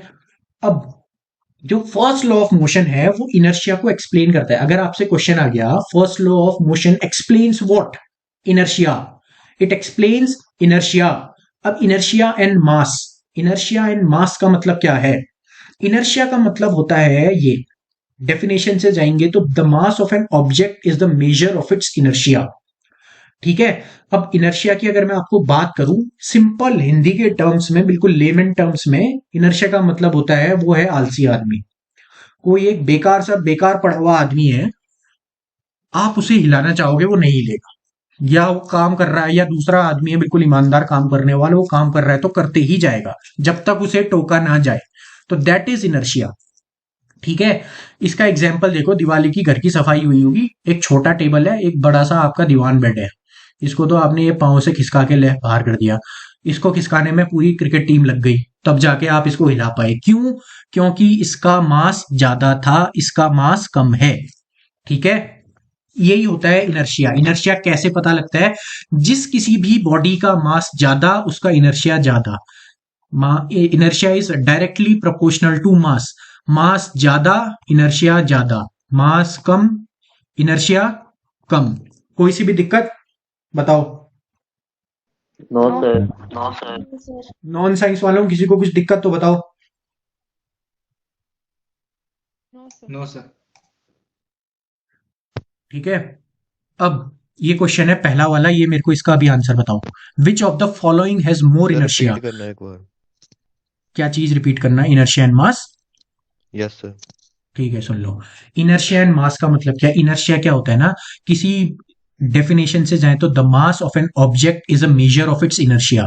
जितना ज्यादा एक कोई मास है ना वो उसके इनर्शिया से जुड़ा हुआ है। इनर्शिया और मास अगर आप समतुल्य लोगे तो एक ही चीजें हैं। ठीक है, अगर कोई बॉडी है जो रेस्ट में रहना चाहती है, या कोई चीज है, मतलब कोई चीज मोशन में, तो मोशन में ही रहना चाहती है, जो ये प्रॉपर्टी है ना वो रहना ही चाहती है, वैसा उस प्रॉपर्टी को इनर्शिया बोला जाता है। ठीक है, जैसे ये मैंने आपको छोटे टेबल और बड़े उसका समझाया था ना, जिसका जितना मास उतना ज्यादा उसका इनर्शिया होता है। ठीक है, ये समझ आ गया? ऑब्जेक्ट बोल सकते हैं। हाँ, the property to remain in its state of object, वो प्रॉपर्टी है, state of object means property to remain in its state of object. जो रेजिस्टेंस ऑफर करता है ना, जैसे ये देखो यहाँ पे लिखा है ना, जैसे बस वाला एग्जांपल था। हाँ वो अभी मैं बताऊंगा आगे। ये देखो, there is a resistance offered by an object to change its state of motion. Resistance मिल रहा है, मेरे को नहीं बदलना भाई, मैं रेस्ट में हूं तो रेस्ट में ही रहने दो, मैं मोशन में हूं तो मोशन में ही रहने दो। इसको क्या बोलते हैं? इनर्शिया बोलते हैं। इनर्शिया कैसे कैलकुलेट होता है? मास से। जिसका जितना ज्यादा मास उसका उतना ज्यादा इनर्शिया, जिसका जितना कम उसका उतना कम इनर्शिया। ठीक है, ओके सर। अब ये बताओ फर्स्ट का answer, which of the following has inertia, has more inertia, rubber ball and the stone of a same size. मतलब ये इतना रबर ये रबर है, ये स्टोन है, दोनों का सेम सेम शेप है, साइज शेप सब सेम है। स्टोन सेम वाले कौन है? सेम वाले कौन? सेम। और रबर वाले? इसका आंसर है स्टोन। क्यों? अगर तुम खुद ही सोचो, एक रबर बॉल है और एक स्टोन है, भारी क्या होता है? स्टोन होता है भारी, मतलब मास ही तो है उसका, उसका मास ज्यादा है इसलिए उसका इनर्शिया ज्यादा। अब ये बताओ, अब bicycle and a train. Very good. 5 rupee coin and a 1 rupee coin.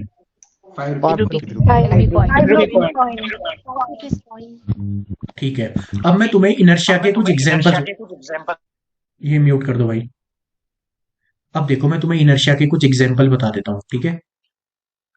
सबसे पहला एग्जांपल तो ये है, आपकी गाड़ी नॉर्मल स्पीड से चल रही है, एकदम नॉर्मल स्पीड से, अचानक आपकी गाड़ी वाले ने स्पीड बढ़ा दी, तो जिसकी वजह से आप देखते होगे ना, आप सीट में ऐसे पीछे को धक्का खाते हो। यही इनर्शिया का एग्जाम्पल है। क्यों है एग्जाम्पल? ये देखो, आप एक नॉर्मल स्पीड से बैठे थे, एकदम सीधे होके ऐसे तन के बैठे थे, अब अचानक क्या हुआ, उसने स्पीड बढ़ा दी। आपका जो नीचे का शरीर था, ये जो नीचे का शरीर था, ये तो उसमें ही रह, ये तो उसके साथ आगे चल दिया, लेकिन जो पीछे का था उसको तो लगा मैं रेस्ट में हूं, लेकिन वो अपनी पोजीशन नहीं बदलना चाहता था, लेकिन उसे जबरदस्ती बदलवाई गई। तो यही उसका इनर्शिया था कि जिसकी वजह से आप पीछे को धक्का खाए।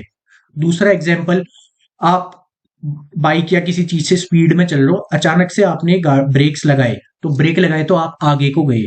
ठीक है, आगे को क्यों गए? क्योंकि आप अभी तक तो बैठे हुए थे आराम से, मतलब या मोशन में थे, बाइक के हिसाब से आप मोशन में थे।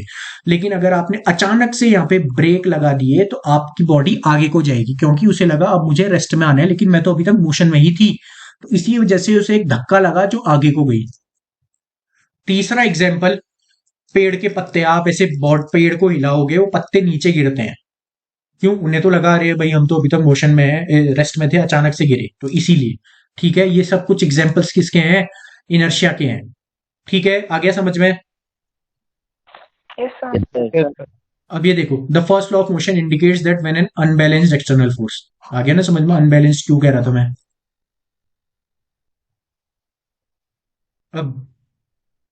अब क्या होता है ना, एक टर्म आता है यहाँ पे मोमेंटम का।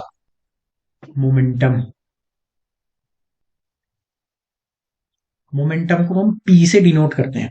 पी मतलब होता है मोमेंटम, छोटा पी, हाँ, स्मॉल पी, इसको बोलते हैं मोमेंटम। और पी इज इक्वल्स टू होता है मास इंटू वेलोसिटी। ठीक है, मास इंटू वेलोसिटी। अगर कोई भी बॉडी है, अगर उसका मास बढ़ गया या वेलोसिटी बढ़ गई तो क्या उसका मोमेंटम बढ़ेगा ना?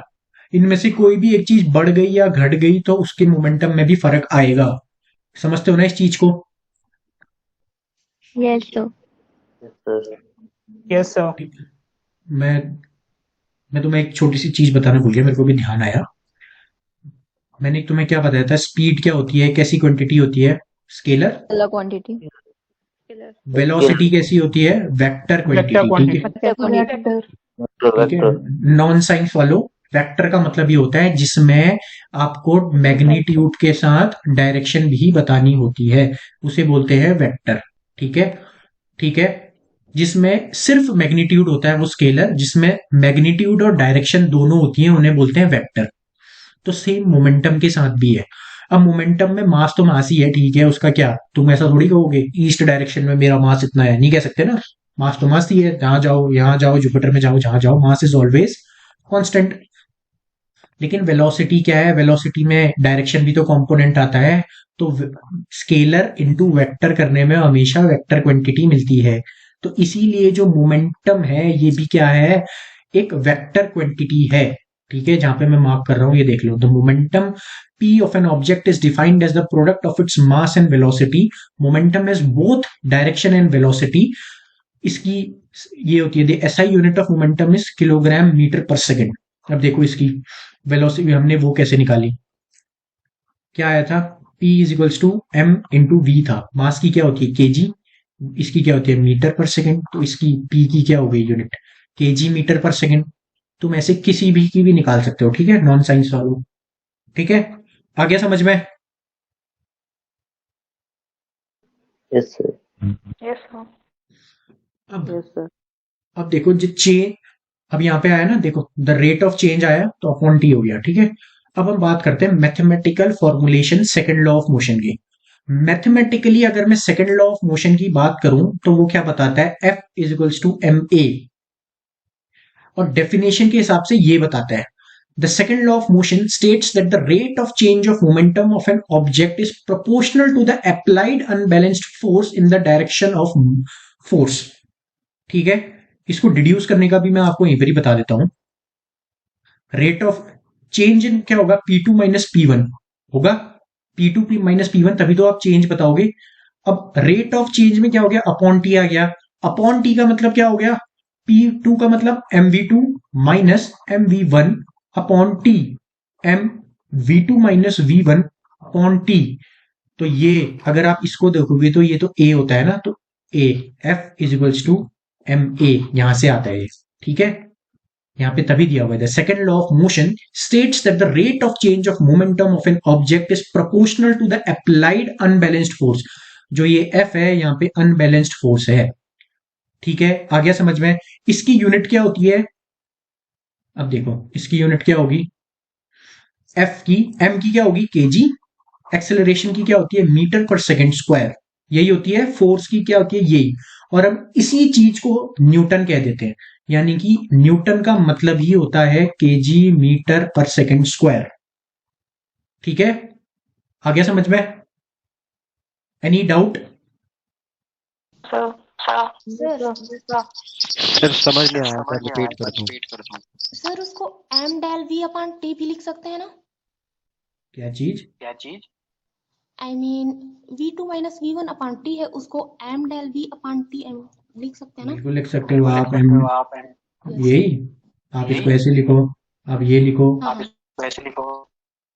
कोई दिक्कत नहीं, ये म्यूट कर देना। डेल का मतलब ही क्या होता है, डेल का मतलब ही तो ये होता है। अब सुनो, जो हम बात कर रहे थे ना, जो सेकंड लॉ ऑफ मोशन बताता है, वो बताता है कि जब एन अनबैलेंस्ड फोर्स होगा वो किसके इक्विवेलेंट होगा, इसके इक्विवेलेंट होता है वो, ये प्रोपोर्शनल होता है इसका साइन, इसको हटाते तो के आता है, के एम ए आता है, F is equals to M A होता है, ठीक है। अब ये m का m क्या है, एम ए है, एम ए का मतलब क्या होगा, v minus U upon T होगा। जिसको समझ नहीं आ रहा है, मैंने ये चीज समझ आ गई ना, F is equals to M A है तो F is equals to M v minus U upon T, ये समझ आ गया किसी को? इतना समझ आ गया, मैंने क्यों लिखा, ए के बदले मैंने ये लिख दिया। यस सर, आ गया। Yes sir. अब मैं इसको खोलूंगा तो M V minus M U upon T आया, तो M V minus M U क्या है, चेंज इन मोमेंटम है। एम वी का मतलब ही तो मोमेंटम है, यू भी तो एक वेलोसिटी है, यहाँ पे हमने यू बोल दिया बस उसको, ठीक है, चेंज इन मोमेंटम।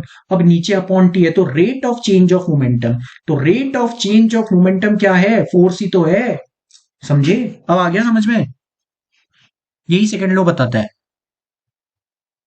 एक बार आप दोबारा देखना, अगर ना समझ आए तो मैं पक्का बता दूंगा जिनको नहीं समझ आया, ठीक है, आ गया समझ में। जिनको नहीं आया टेंशन ना लेना, एक बार खुद पढ़ लेना, नहीं आया मैं तब भी बता दूंगा आपको कल। अब देखो यहाँ पे ना एग्जाम्पल्स दिए हुए हैं, ये एग्जाम्पल आपके क्वेश्चन में आ चुके हैं, ठीक है, ये लाइन देखो क्या लिखा है, ये कहाँ काम आता है ना, आपने देखा होगा ना, जो क्रिकेट खेलता है, आपके पास यहाँ से उड़ के बॉल आई, ये आपका हाथ है, आप इस हाथ को पीछे तक ले जाते हो थोड़ा सा, मतलब आप तुरंत ही यहाँ पे कैच नहीं करते हो, थोड़ा सा कैच करके पीछे को लेके जाते हो हाथ, आपने देखा होगा, क्यों ले जाते हो, ये आपका सेकंड लॉ ऑफ मोशन का एप्लीकेशन है। सेकंड लॉ की एप्लीकेशन है। क्यों है अब ये भी देख लो, ये समझ लो क्यों है। यहाँ पे आपका अपॉन टी है, अगर आपका टी टाइम जितना बढ़ेगा फोर्स घटेगा ना, क्योंकि ये इनवर्सली प्रोपोर्शनल है। ये यहाँ पे डिवाइड में है, यहाँ पे जाके मल्टीप्लाई तो होगा। अब जितना बड़ा मान लिया यहाँ पे 5 है, यहाँ पे जाके मल्टीप्लाई तो होगा इंटू 5, लेकिन अगर ये घटा हुआ है अपॉन 2 है तो यहाँ जाके इंटू 2 ही होगा, तो कम होगा। यानी कि जितना आप टाइम बढ़ाओगे उतना आपका फोर्स क्या लगेगा, कम लगेगा, लगेगा ना कम फोर्स। तो जिसकी वजह से फोर्स कम लगा तो आपको चोट कम आएगी या दर्द कम होगा, इसीलिए हम पीछे को ऐसे खींचते हैं। देखो लिखा हुआ है, have you noticed that while catching a fast moving cricket ball, a fielder in the ground gradually pulls his hand backward with the moving ball. In doing so, the fielder increases the time during which the high velocity of the moving ball decreases to 0. Thus, the acceleration of the ball is decreased and therefore the impact of catching the fast moving ball is also reduced. आ गया समझ में? ये देखो ये पीछे को लेके जाते हैं ना हाथ, क्यों? इसीलिए सेकंड लॉ ऑफ मोशन की वजह से। आ गया समझ में? Yes, sir. yes sir। और जिसको नहीं आया प्लीज आप मुझसे पूछ लेना, ठीक है? ऐसा मत सोचना कि भाई सबके साथ चलना है, कोई बात नहीं, आई विल टेल यू, मैं अलग से भी बता दूंगा, मैं बता दूंगा, टेंशन ना लेना। अब आते हैं थर्ड लॉ ऑफ मोशन की बात। ये तो सबने ही सुना होगा, जैसी करनी वैसी भरनी, समझ लो इस चीज को, ठीक है? ये थियोरेटिकली इसका मतलब होता है every action has an equal and opposite reaction. जो थर्ड लॉ ऑफ मोशन बताता है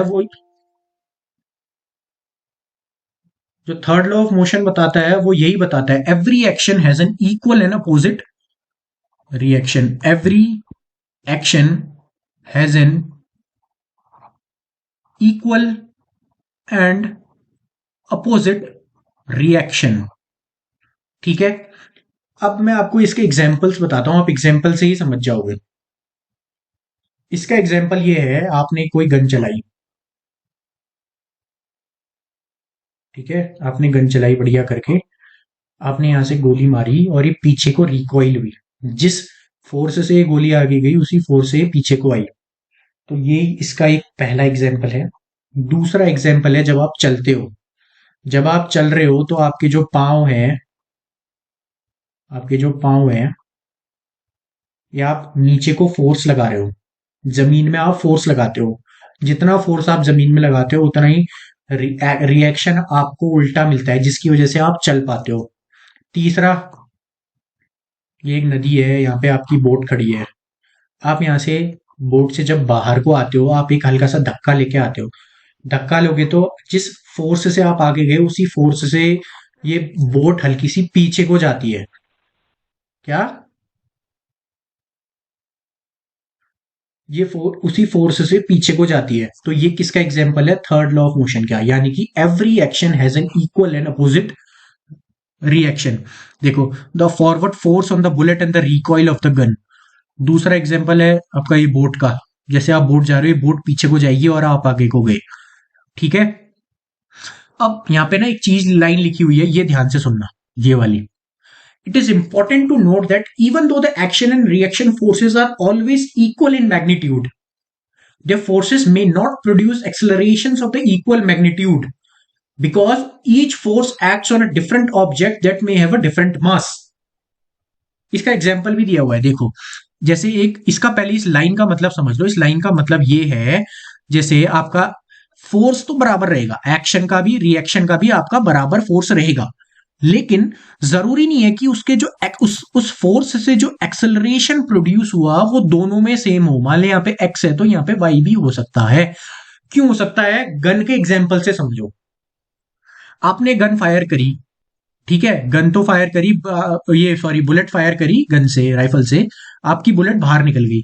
बुलेट का मास तो बहुत ही कम है, इतना सा है, लेकिन आपका इसका मास तो ज्यादा है, ये बॉडी का, बट का, ये राइफल का मास तो ज्यादा है। तो मास ज्यादा तो F equals to M A भी तो फर्क आएगा। F equals to M A है, मास यहाँ पे कम है, यहाँ पे एक्सेलरेशन कम ही होगा। यहाँ पे मास ज्यादा है तो एक्सेलरेशन ज्यादा होगा, मतलब एक्सेलरेशन कम होगा। मास ज्यादा तो एक्सेलरेशन कम, मास ज्यादा तो एक्सेलरेशन कम, मास कम तो एक्सेलरेशन ज्यादा, ठीक है? क्यों? ये इनवर्सली प्रोपोर्शनल होते हैं। अब क्यों होते हैं इनवर्सली प्रोपोर्शनल, ये भी देख लो। F equals to M A है, अगर मैं F upon M equals to A लिख लूं तो मास कम तो एक्सेलरेशन ज्यादा ही होगा। नीचे की वैल्यू जितनी कम ये ज्यादा, ये जितनी वैल्यू बड़ी है उतनी कम, इसीलिए होता है, ठीक है। एक्सेलरेशन कम क्यों होता है या एक्सेलरेशन ज्यादा क्यों होता है, लेकिन फोर्स इज ऑलवेज कांस्टेंट। आ गया समझ में? Yes sir. Yes sir. पक्का पक्का आ गया ना समझ में? शर्माना मत, मैं पक्का बता दूंगा जिसको नहीं आ रहा हो। आ गया ना? Yes sir. तुम्हारी तो नींद आने लग गई, तुम्हें तो नींद आने लग गई। अरे यार टाइम भी बहुत हो गया ना। Yes sir yes sir yes sir, नींद आने लगी सर। चल ये वाला चैप्टर कंप्लीट कर रहे हैं फटाफट, फिर PYQs कर रहे हैं। अब आता है कंजर्वेशन ऑफ मोमेंटम। मोमेंटम का कंजर्वेशन का मतलब ये, म्यूट कर दो भाई, जब बॉडी कोलिजन से पहले और बॉडी कोलिजन के बाद सेम रहेगी। ये आपके मतलब की चीज नहीं है, बस आप समझ लो मोमेंटम हमेशा कंजर्व रहेगा। सर ठीक जो है, थर्ड लॉ ऑफ मोशन है वो सेम बॉडी पर एक्ट करेगी? नहीं जरूरी नहीं है, आप अलग बॉडी पे भी एक्ट कर सकते हो। मतलब अच्छा, रिएक्शन और एक्शन हाँ वो तो सेम पे ही होगा। जैसे वही ना, रिकॉइल हुआ गन का, ये आगे को निकली और ये उसी ने रिकॉइल दिया, बुलेट आगे निकली लेकिन रिकॉइल दिया, तो एक ही बॉडी पे हुआ ना। सर रॉकेट लॉन्चिंग भी थर्ड लॉ ऑफ मोशन का है ना एग्जांपल? हाँ ओके सर। ठीक है। अब यहाँ पे एक चीज दी गई है, कंजर्वेशन लॉज। कंजर्वेशन लॉ का मतलब वो होता है ना, जो चीज कंजर्व कर दी, यानी कि जो चीज पहले भी थी वो अब भी है, वो आगे भी रहेगी। ठीक है, यानी कि energy energy can neither be created nor be destroyed, it can only be transferred from one form to another. यही सब क्या होते हैं? कंजर्वेशन लॉज होते हैं। इनका कोई मैथमेटिकल डिडक्शन नहीं होता है। ये इस डब्बे में यही चीज बताई गई है। इसका मतलब ये है कि बस ये है कि हाँ, इनको बहुत सारे आज तक जो एक्सपेरिमेंट्स हुए इससे पता चला है कि हमेशा कंजर्व हुआ है। ये चीज इस पूरे पैराग्राफ में बताई गई है। ठीक है, आ गया समझ में? Yes sir. ठीक है, एक सेकंड ना। अब ये आपका क्वेश्चंस, ठीक है। थर्ड चैप्टर तो हो नहीं पाया, तुम लोगों को आ रही है नींद। चलो कोई नहीं, जिन जिन के आगे ना ये लगे हुए हैं, जिन जिन के आगे ना ये ईयर लगा हुआ है वो CDS के क्वेश्चंस है, और जिनके नीचे नहीं लगा हुआ है वो CAPF के क्वेश्चंस है। ठीक है, चलो ये वाला तो कल होगा, इसको अभी छोड़ दो। ये बताओ 122 बताओ, ये 2016 के पहले CDS में आया। The rate of change of momentum is equal to the rate of मैं चाहता हूँ force. कि नॉन साइंस वाले बताएं। C sir. फोर्स। ठीक है, ठीक है। Second law of motion F equals to ma। ठीक है, ठीक है। इसको रहने दो, ये भी रहने दो। ये बताओ, when a ball drops onto the floor it bounces, ये बताओ। Newton third law of motion. Third law of motion. Option A sir. Third law. A sir. A sir A. B. Option A. Option B sir. Option B है, मैं बताऊं क्यों? A sir. मैं अब भी सुन लो, B है, मैं ये तुम्हें समझा भी देता हूँ क्यों है। F इक्वल्स टू ma बोला था ना। अब यानी कि एक्शन और रिएक्शन का फोर्स बराबर होगा, एक्सेलरेशन अलग हो सकता है, फोर्स तो बराबर होगा। बोला था अभी, बोला था ना। तो फोर्स तो अगर कोई चीज यहाँ इतना इतना टकरा के इस स्पीड इस साइड से टकरा के वापस इतने में ही तो आनी चाहिए। तो आप बॉल टकराते हो क्या, फेंकते हो क्या, उतनी स्पीड तक आती है आपकी बॉल? रियल लाइफ एग्जांपल बताओ, बॉल पटकते हो क्या उतनी ही आती है, थोड़ा नीचे आती है ना। इसीलिए इसीलिए ये नहीं है। ठीक है, ये ग्रेविटेशन छोड़ो, ये देखो, ये 98 वाला जो मैंने भी बताया था ना तुम्हें, 2014 सेकंड में आया है। बताओ। B. Option B. B. Object is at rest. ये बताओ, ये वाला बताओ। सर ये प्रीवियस क्वेश्चन समझ नहीं आया। कौन सा वाला नंबर? आई गेस ये 80 से जो ऊपर था इससे प्रीवियस। ये वाला अभी बताता हूँ, सबको बताता हूँ लास्ट में। 114 बताओ। D. Sir D. डी, सब डी कह रहे हो? इसका आंसर डी है। मैं समझने वाले जिनको नहीं आया बता देता हूँ। E equals to mc square, ये आइंस्टीन ने दी थी, थ्योरी ऑफ रिलेटिविटी कहते हैं। इसमें E क्या होती है? एनर्जी। M क्या होता है? मास। C क्या होता है? स्पीड ऑफ लाइट, जिसको हमने स्क्वायर कर लेते हैं। अब अगर आप कोई बॉडी है, अगर आप स्पीड की लाइट से नियरली या 3 लाख किलोमीटर पर सेकंड की स्पीड से चल रहे हो, 3 लाख नियरली, ठीक है, मैं एग्जैक्ट वैल्यू नहीं बता रहा हूँ, 3 लाख किलोमीटर पर सेकंड की स्पीड से अगर आप चल रहे हो तो आपका मास बढ़ते बढ़ते इनफाइनाइट होने लग जाता है। अगर आपका मास इनफाइनाइट होने लग गया, which is not possible as of now, अभी की नॉलेज के हिसाब से विच इज नॉट पॉसिबल, तो इसीलिए ये न्यूटन्स लॉज ऑफ मोशन यहाँ काम नहीं करते हैं। रेस्ट में तो काम करते ही हैं, मूविंग स्लोली में भी काम करते हैं, मूविंग विद हाई वेलोसिटी में भी काम करते ही हैं, बट वेलोसिटी ऑफ लाइट में काम नहीं करते हैं, ठीक है। ये वेट वाला छोड़ो, ये बताओ 86th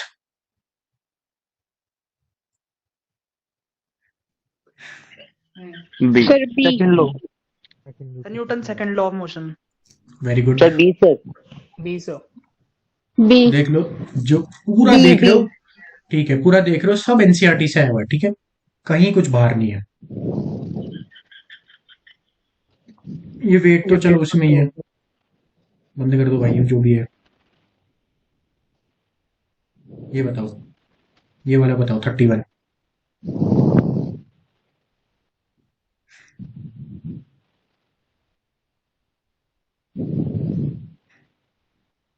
डी। क्या ए बी सी डी में से पहला दूसरा बताना, तो ए बी, बी और डी कंफ्यूजन होता है। Sir D. चौथा सर डी। Sir D. पक्का बताओ। Sir fourth option. Sir D. ठीक है, और अगला बताओ, अगला बताओ। सर ये लग रहा है सर। सर सर सी। क्या चीज?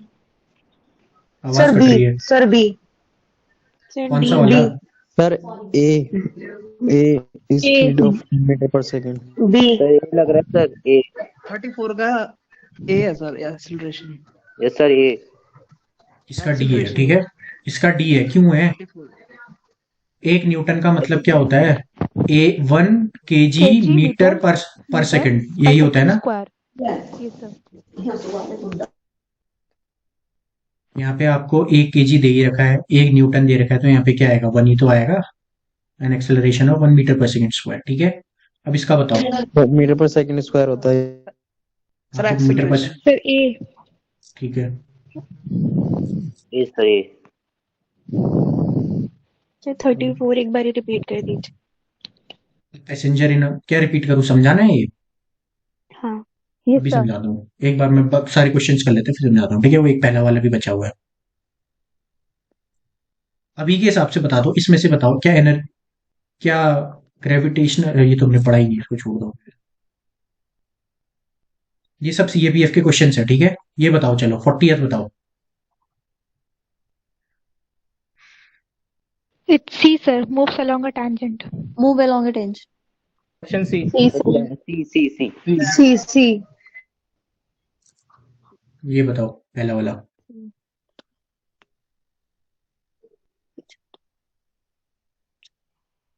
D, sir. Acceleration is constant all throughout the free fall.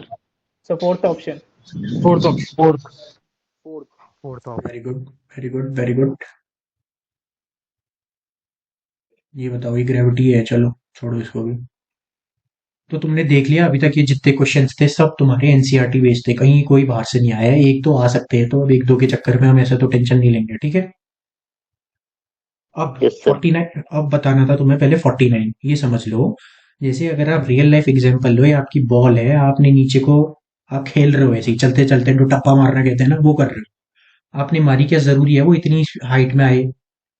वो क्रेजी बॉल नहीं होनी चाहिए, नॉर्मल बॉल है। क्या वो इतनी हाइट में आती है? नहीं आती ना, थोड़ी नीचे ही रहती है। लेकिन थर्ड लॉ क्या बोलता है? Every action has an equal and opposite reaction, यानी कि फोर्स की वैल्यू तो दोनों में सेम होनी चाहिए। फोर्स सेम होगा तो ये तो बराबर आनी चाहिए, भले ही धीरे आए तेज आए, आनी चाहिए ना, लेकिन पूरी तो आती नहीं है, इसीलिए इसका आंसर बी है। The floor exerts a force on the ball during the impact. Impact मतलब जब वो टकराते हैं, ठीक है। जिसने भी पूछा था। अब बात करते हैं 34 वाले की। 34 वाला वैसे कौन समझा सकता है? सर 31 वाला सर नहीं समझी। पैसेंजर मूव कर रहा है और वो 5 का कॉइन उछाल रहा है। वो बोल रहा है कि जब वो गाड़ी मूव होगी तो वो 5 का कॉइन पीछे रह जाएगा। ये इसलिए रह जाएगा क्योंकि सर वो गाड़ी एक्सेलेरेशन में चल रही है। एक्सेलेरेशन में मतलब सर वो गाड़ी स्पीड में है, फिर थोड़ी सी स्लो हो रही है, फिर स्पीड में हो रही है, तो इस तो वजह हम से यहाँ सर पे वो स्पीड या वेलोसिटी भी तो बोल सकते हैं ना। हाँ, यहाँ पे आप वेलोसिटी भी बोल सकते हो। ठीक है, अब सुन लो क्यों। यह आदमी खड़ा है, इस आदमी की टांगे कहाँ जुड़ी हैं? ये धरती से जुड़ा आदमी है, यानी कि ट्रेन से जुड़ा आदमी है। ठीक है, स्पीड आगे को बढ़ी, बाद में हंसना यार, सुनो। इसकी स्पीड आगे को बढ़ी है, एक्सेलरेशन हो रहा है, यानी कि ये आगे को जाएगा। इसने सिक्का उछाला, सिक्का हवा में था। हवा में क्या इसी का कांटेक्ट था जमीन में? नहीं था ना कांटेक्ट जमीन में। तो हवा, इसको एक्सेलरेशन हुआ जिसकी वजह से सिक्का पीछे गिरा। इससे पता चला कि एक्सेलरेशन हो रहा है। अगर वहीं पर ही गिरता तो रेस्ट पे होती या यूनिफॉर्म मोशन होता। अगर आगे गिरता है तो डी एक्सेलरेशन। ठीक है, आगे तो समझ यार में? यहाँ पे स्पीड भी तो बोल सकते हैं सर ना, नहीं आया, क्योंकि नहीं आया, एक बार दोबारा करना, रिपीट। सुनो, जैसे आप ना पहले ये वाला एग्जांपल समझो। आप गाड़ी में चल रहे हो, अचानक से किसी ने स्पीड दी आपकी गाड़ी की, आप पीछे को जाते हो, राइट? जाते हो ना? आपका टॉर्सो, आपका टॉर्सो बोले तो आपका कमर से ऊपर का हिस्सा आपका पीछे को जाता है, लेकिन आपकी पाँव तो वहीं रहते हैं जो आप पाँव बिल्कुल बैठते हो मस्त थे। ठीक है, तो ये ऊपर की बॉडी पीछे को जाती है क्योंकि ऊपर की बॉडी का कांटेक्ट नहीं होता है। यही होता है ना? तो यही तो सिक्के के साथ है। सिक्का का कांटेक्ट है किसी के साथ? हवा में नहीं है ना। तो ये तो बॉडी यूनिफॉर्म एक्सेलरेशन में थी, तभी तो ये पीछे को गिरी इसने। ये तो हम आगे को चले गए, इसीलिए होता है। लेकिन अगर डी एक्सेलरेशन होता, ये आगे को गिरता, यूनिफॉर्म में होता तो इसी के पास आ जाता। ठीक है, यूनिफॉर्म मोशन में होता तो, यानी कि जीरो एक्सेलरेशन होता। जिस स्पीड में चल रही है उसी स्पीड में चलती। और स्पीड और वेलोसिटी नहीं बोल सकते ना। यूनिफॉर्म स्पीड और यूनिफॉर्म वेलोसिटी मतलब जीरो एक्सेलरेशन तो जीरो हो गया, और एक्सेलरेशन जीरो नहीं चाहिए हमें। ठीक है, राइट सर। आगे समझ में? हाँ सर। सर 122 समझो मेरे को। 122 ये वाला। हाँ सर। Yes sir. भाई ये सेकंड लॉ ऑफ मोशन है ना, F equals to ma। The rate of change of momentum, ये देखो मैं तुम्हें लाइन ही दिखा देता हूँ, देखो।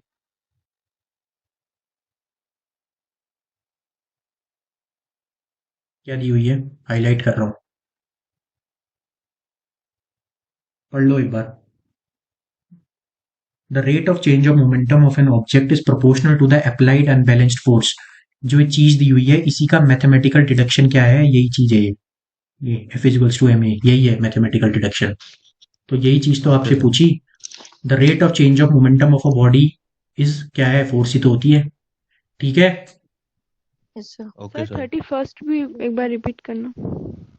31st किधर है? एक सेकंड ना, लेट मी चेक। ये वाला देखो। Yes sir. न्यूटन, जो न्यूटन फोर्स की यूनिट होती है ना, न्यूटन, ये क्या होती है? KG metre per second square होती है ना, राइट? इसमें दिक्कत, अगर मैं दोनों तरफ 1 1 लगा दूं तो कोई दिक्कत? 1 न्यूटन का मतलब 1 केजी मीटर पर सेकंड। तो क्या बोला है? और यहाँ पे भी मैं 1 लगा दूं, इंटू ही तो हो रहा है बीच में, तो 1 1 1 न्यूटन का मतलब 1 KG 1 metre per second square. कोई दिक्कत नहीं, क्योंकि इंटू ही हो रहा है, 1 ही आएगा वैल्यू आपकी, आएगी नहीं? ठीक है, तो अगर एक बोला है एक बॉडी जिसका मास है 1 केजी, मास 1 केजी है, वो 1 न्यूटन का फोर्स लगा उसमें, तो उसका एक्सेलरेशन कितना होगा? 1 ही तो होगा, 1। समझे? अगर सर 4 केजी, अगर सर 4 केजी होगा तो 4 केजी अगर 1 न्यूटन में, वो करके दिखा दो। क्या चीज? अगर आपका 1 Newton equal to 4 KG, 1 Newton is equal to 4 KG, तो तब भी तो 1 ही होगा, तब भी तो, सॉरी 4 होगा, तभी तो कट के 1 आएगा। तब यहाँ पे 1, यहाँ पे 4 होगा ही नहीं, यहाँ पे भी तो 4 होगा।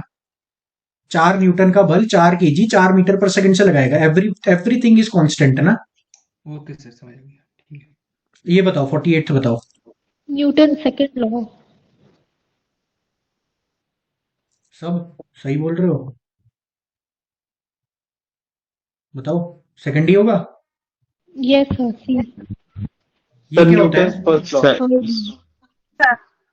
Yes sir, Newton second law. इसका तो फर्स्ट होगा यार, सेकंड नहीं होगा, ये वाला होगा, न्यूटन फर्स्ट लॉ।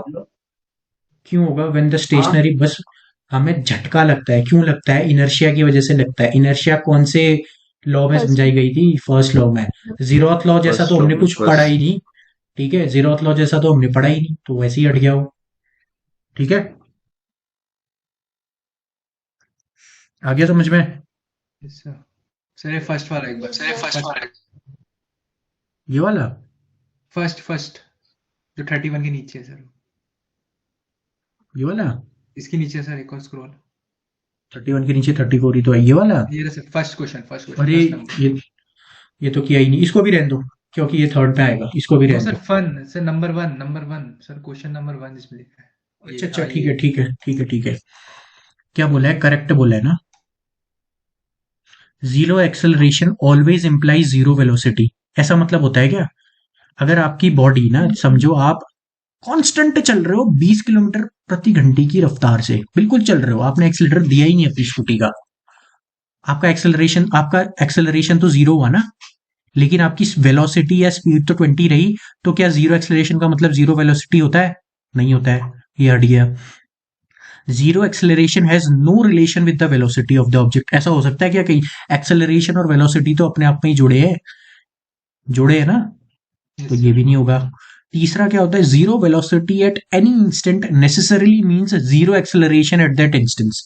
ऐसा हो सकता है? नहीं हो सकता ना भाई। आपने अचानक ब्रेक मारा, आपकी एक टाइम पे स्पीड जीरो आ गई, लेकिन एक्सेलरेशन तो आपका नेगेटिव में जा रहा है ना, तो ये भी नहीं हो सकता। तो यही तो बचा, आप इसको ऐसे भी कर सकते हो। और दूसरा सीधे देखते ही, acceleration is constant all throughout the free fall. ये भी मैं दिखा देता हूं, यहीं पर ही बुक में ही दिया हुआ है आपका। कौन से चैप्टर में था वो? मोशन में था ना।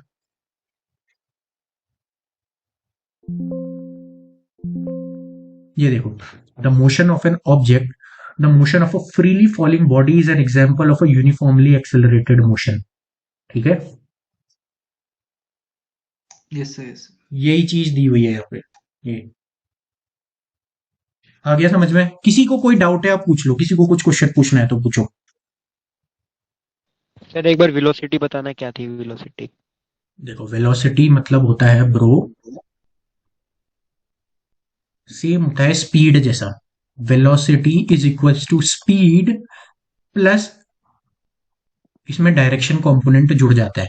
जैसे अगर मैं कहूं आप यहां से यहां तक गए, ये म्यूट कर लेना भाई, ठीक है, आप यहां से यहां तक गए, आपकी स्पीड थी मान लिया जाए 2 किलोमीटर पर आवर। लेकिन अगर मैं कहूं आप ए से बी की तरफ को गए, आप गए कहीं, बोला मैंने तो 2 किलोमीटर पर आवर, लेकिन अगर आप ए से बी की तरफ को गए तो आपकी क्या हो गई? Velocity 2 kilometre per hour. क्यों? जब आप डायरेक्शन बताते हो, मैं गया कह दिया, मैं गया 10 किलोमीटर की स्पीड से, मैं दिल्ली से आया बोल दिया, लेकिन आप इस जगह से उस जगह गए जिसमें आप डायरेक्शन बता रहे हो, तब आप उसको स्पीड के बदले वेलोसिटी कहोगे। बस, बाकी एवरीथिंग इज सेम। ठीक है सर, एवरेज वेलोसिटी कभी जीरो हो सकती है? एवरेज वेलोसिटी बिल्कुल जीरो हो सकती है, नहीं हो सकती? क्यों हो सकती है बता दो भाई। क्या होती है एवरेज वेलोसिटी? क्या होती है? v प्लस यू अपॉन 2 होती है ना। प्लस हो रहा है ना यहाँ पे, जी सर। प्लस हो रहा है, कुछ ना कुछ तो वैल्यू रही होगी। मान लिया जाए इनिशियली 0 हो गई, लेकिन ये 10 है, तब भी तो 5 रह गई आंसर। अब दोनों ही 0 है तो एवरेज निकालने का मतलब ही क्या? तब तो 0 ही है। ठीक है, हाँ पूछो। जो आप क्वेश्चन दिए थे ना, उसी का आंसर बताइए ना। कौन सा वाला? मैं तुम्हें समझा देता हूँ कैसे करना है। मेरे को अभी एग्जैक्ट वैल्यू याद नहीं है, म्यूट कर देना, ये इको करता है। सर वो सर्कल वाला, हाँ यही था ना, 77 ये था ये। ठीक है। ठीक है, सुन लो, मैं तुम्हें समझा देता हूँ। मैंने तुमसे बोला था बेसिकली ना, तुम्हें ये निकालना था, एक displacement is always a straight line. ठीक है, तुम्हें ये नहीं निकालना है, मैं तुम्हें ये समझा देता हूँ। ये मत निकालना, ये निकालना। और ये कैसे निकलेगा? पाइथागोरस थ्योरम से। ये कल निकाल के मेरे को आंसर बताना इसका, सुबह से आते ही पहले। ठीक है।